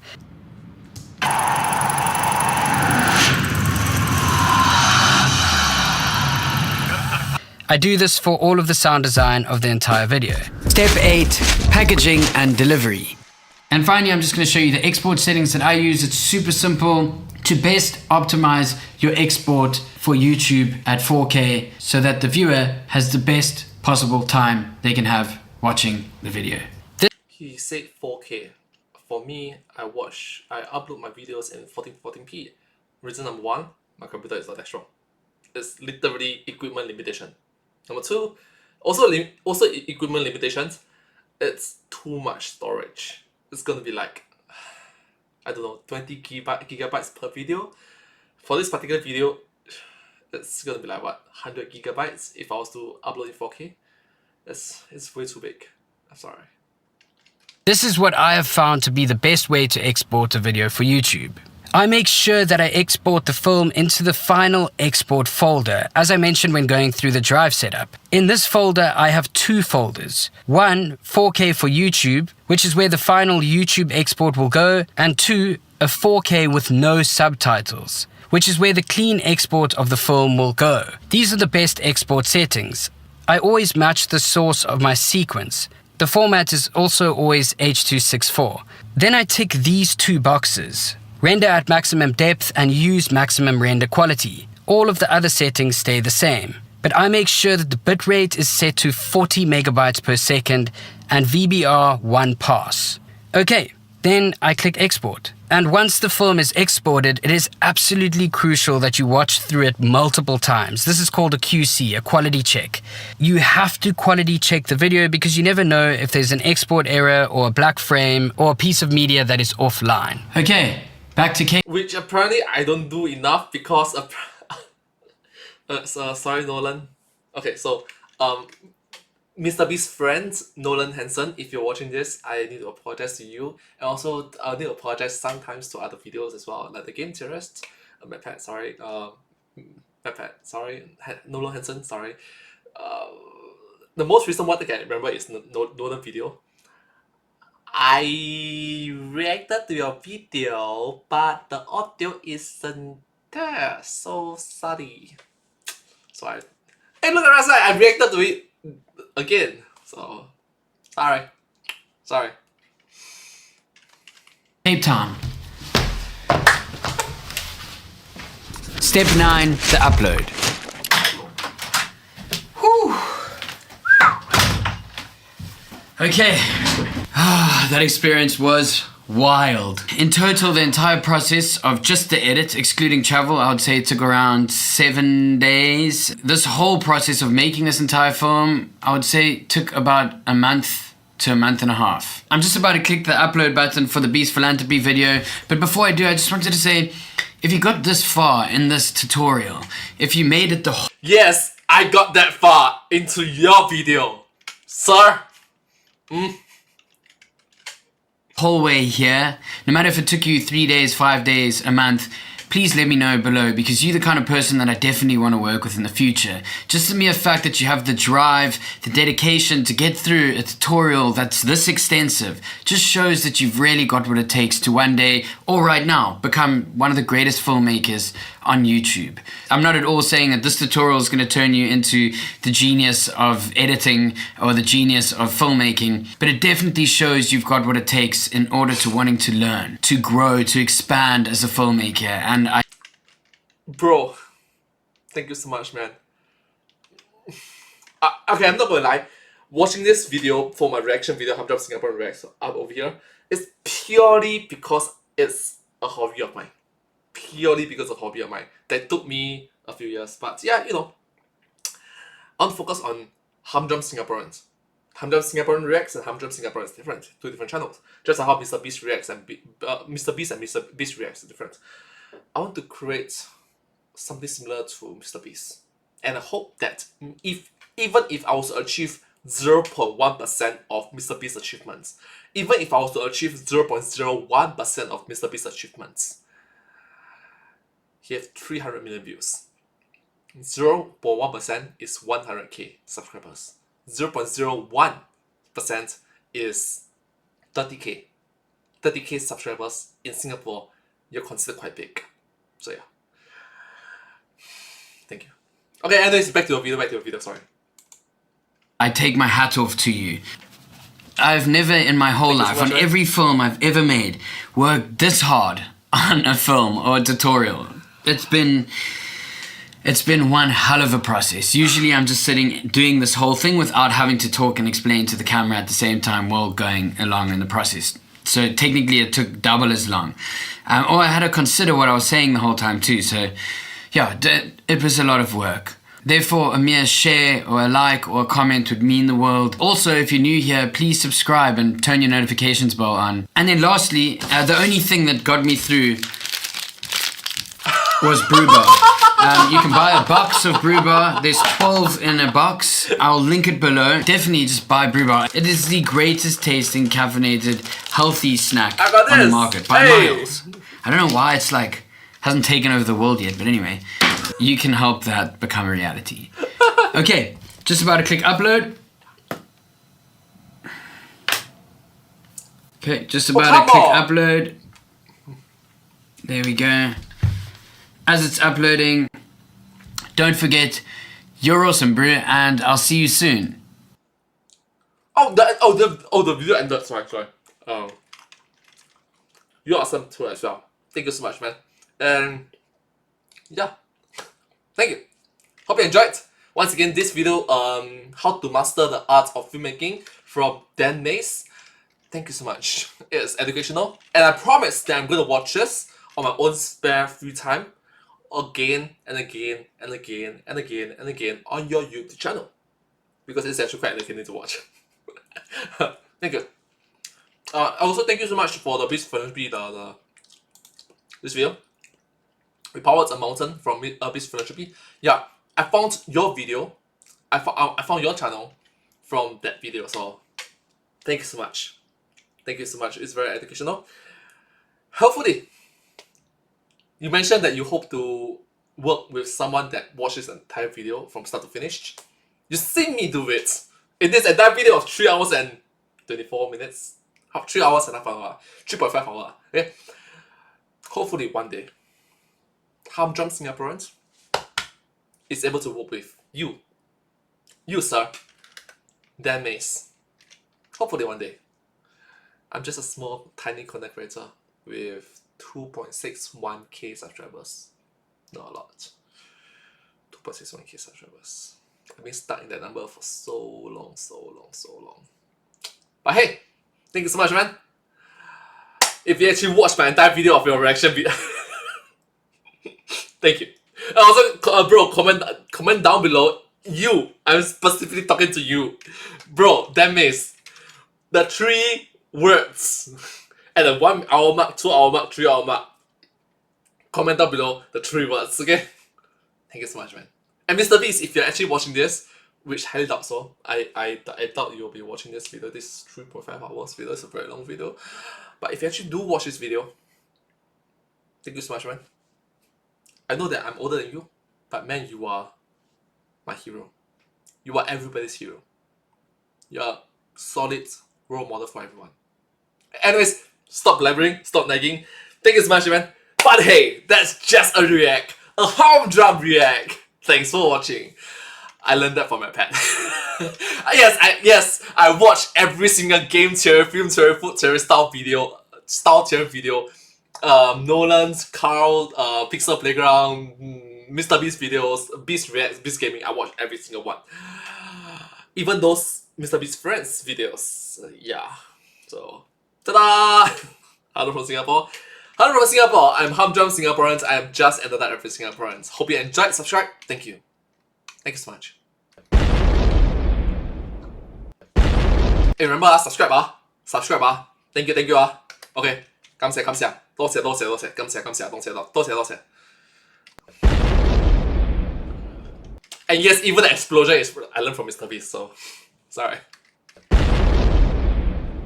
How many explosions does that count?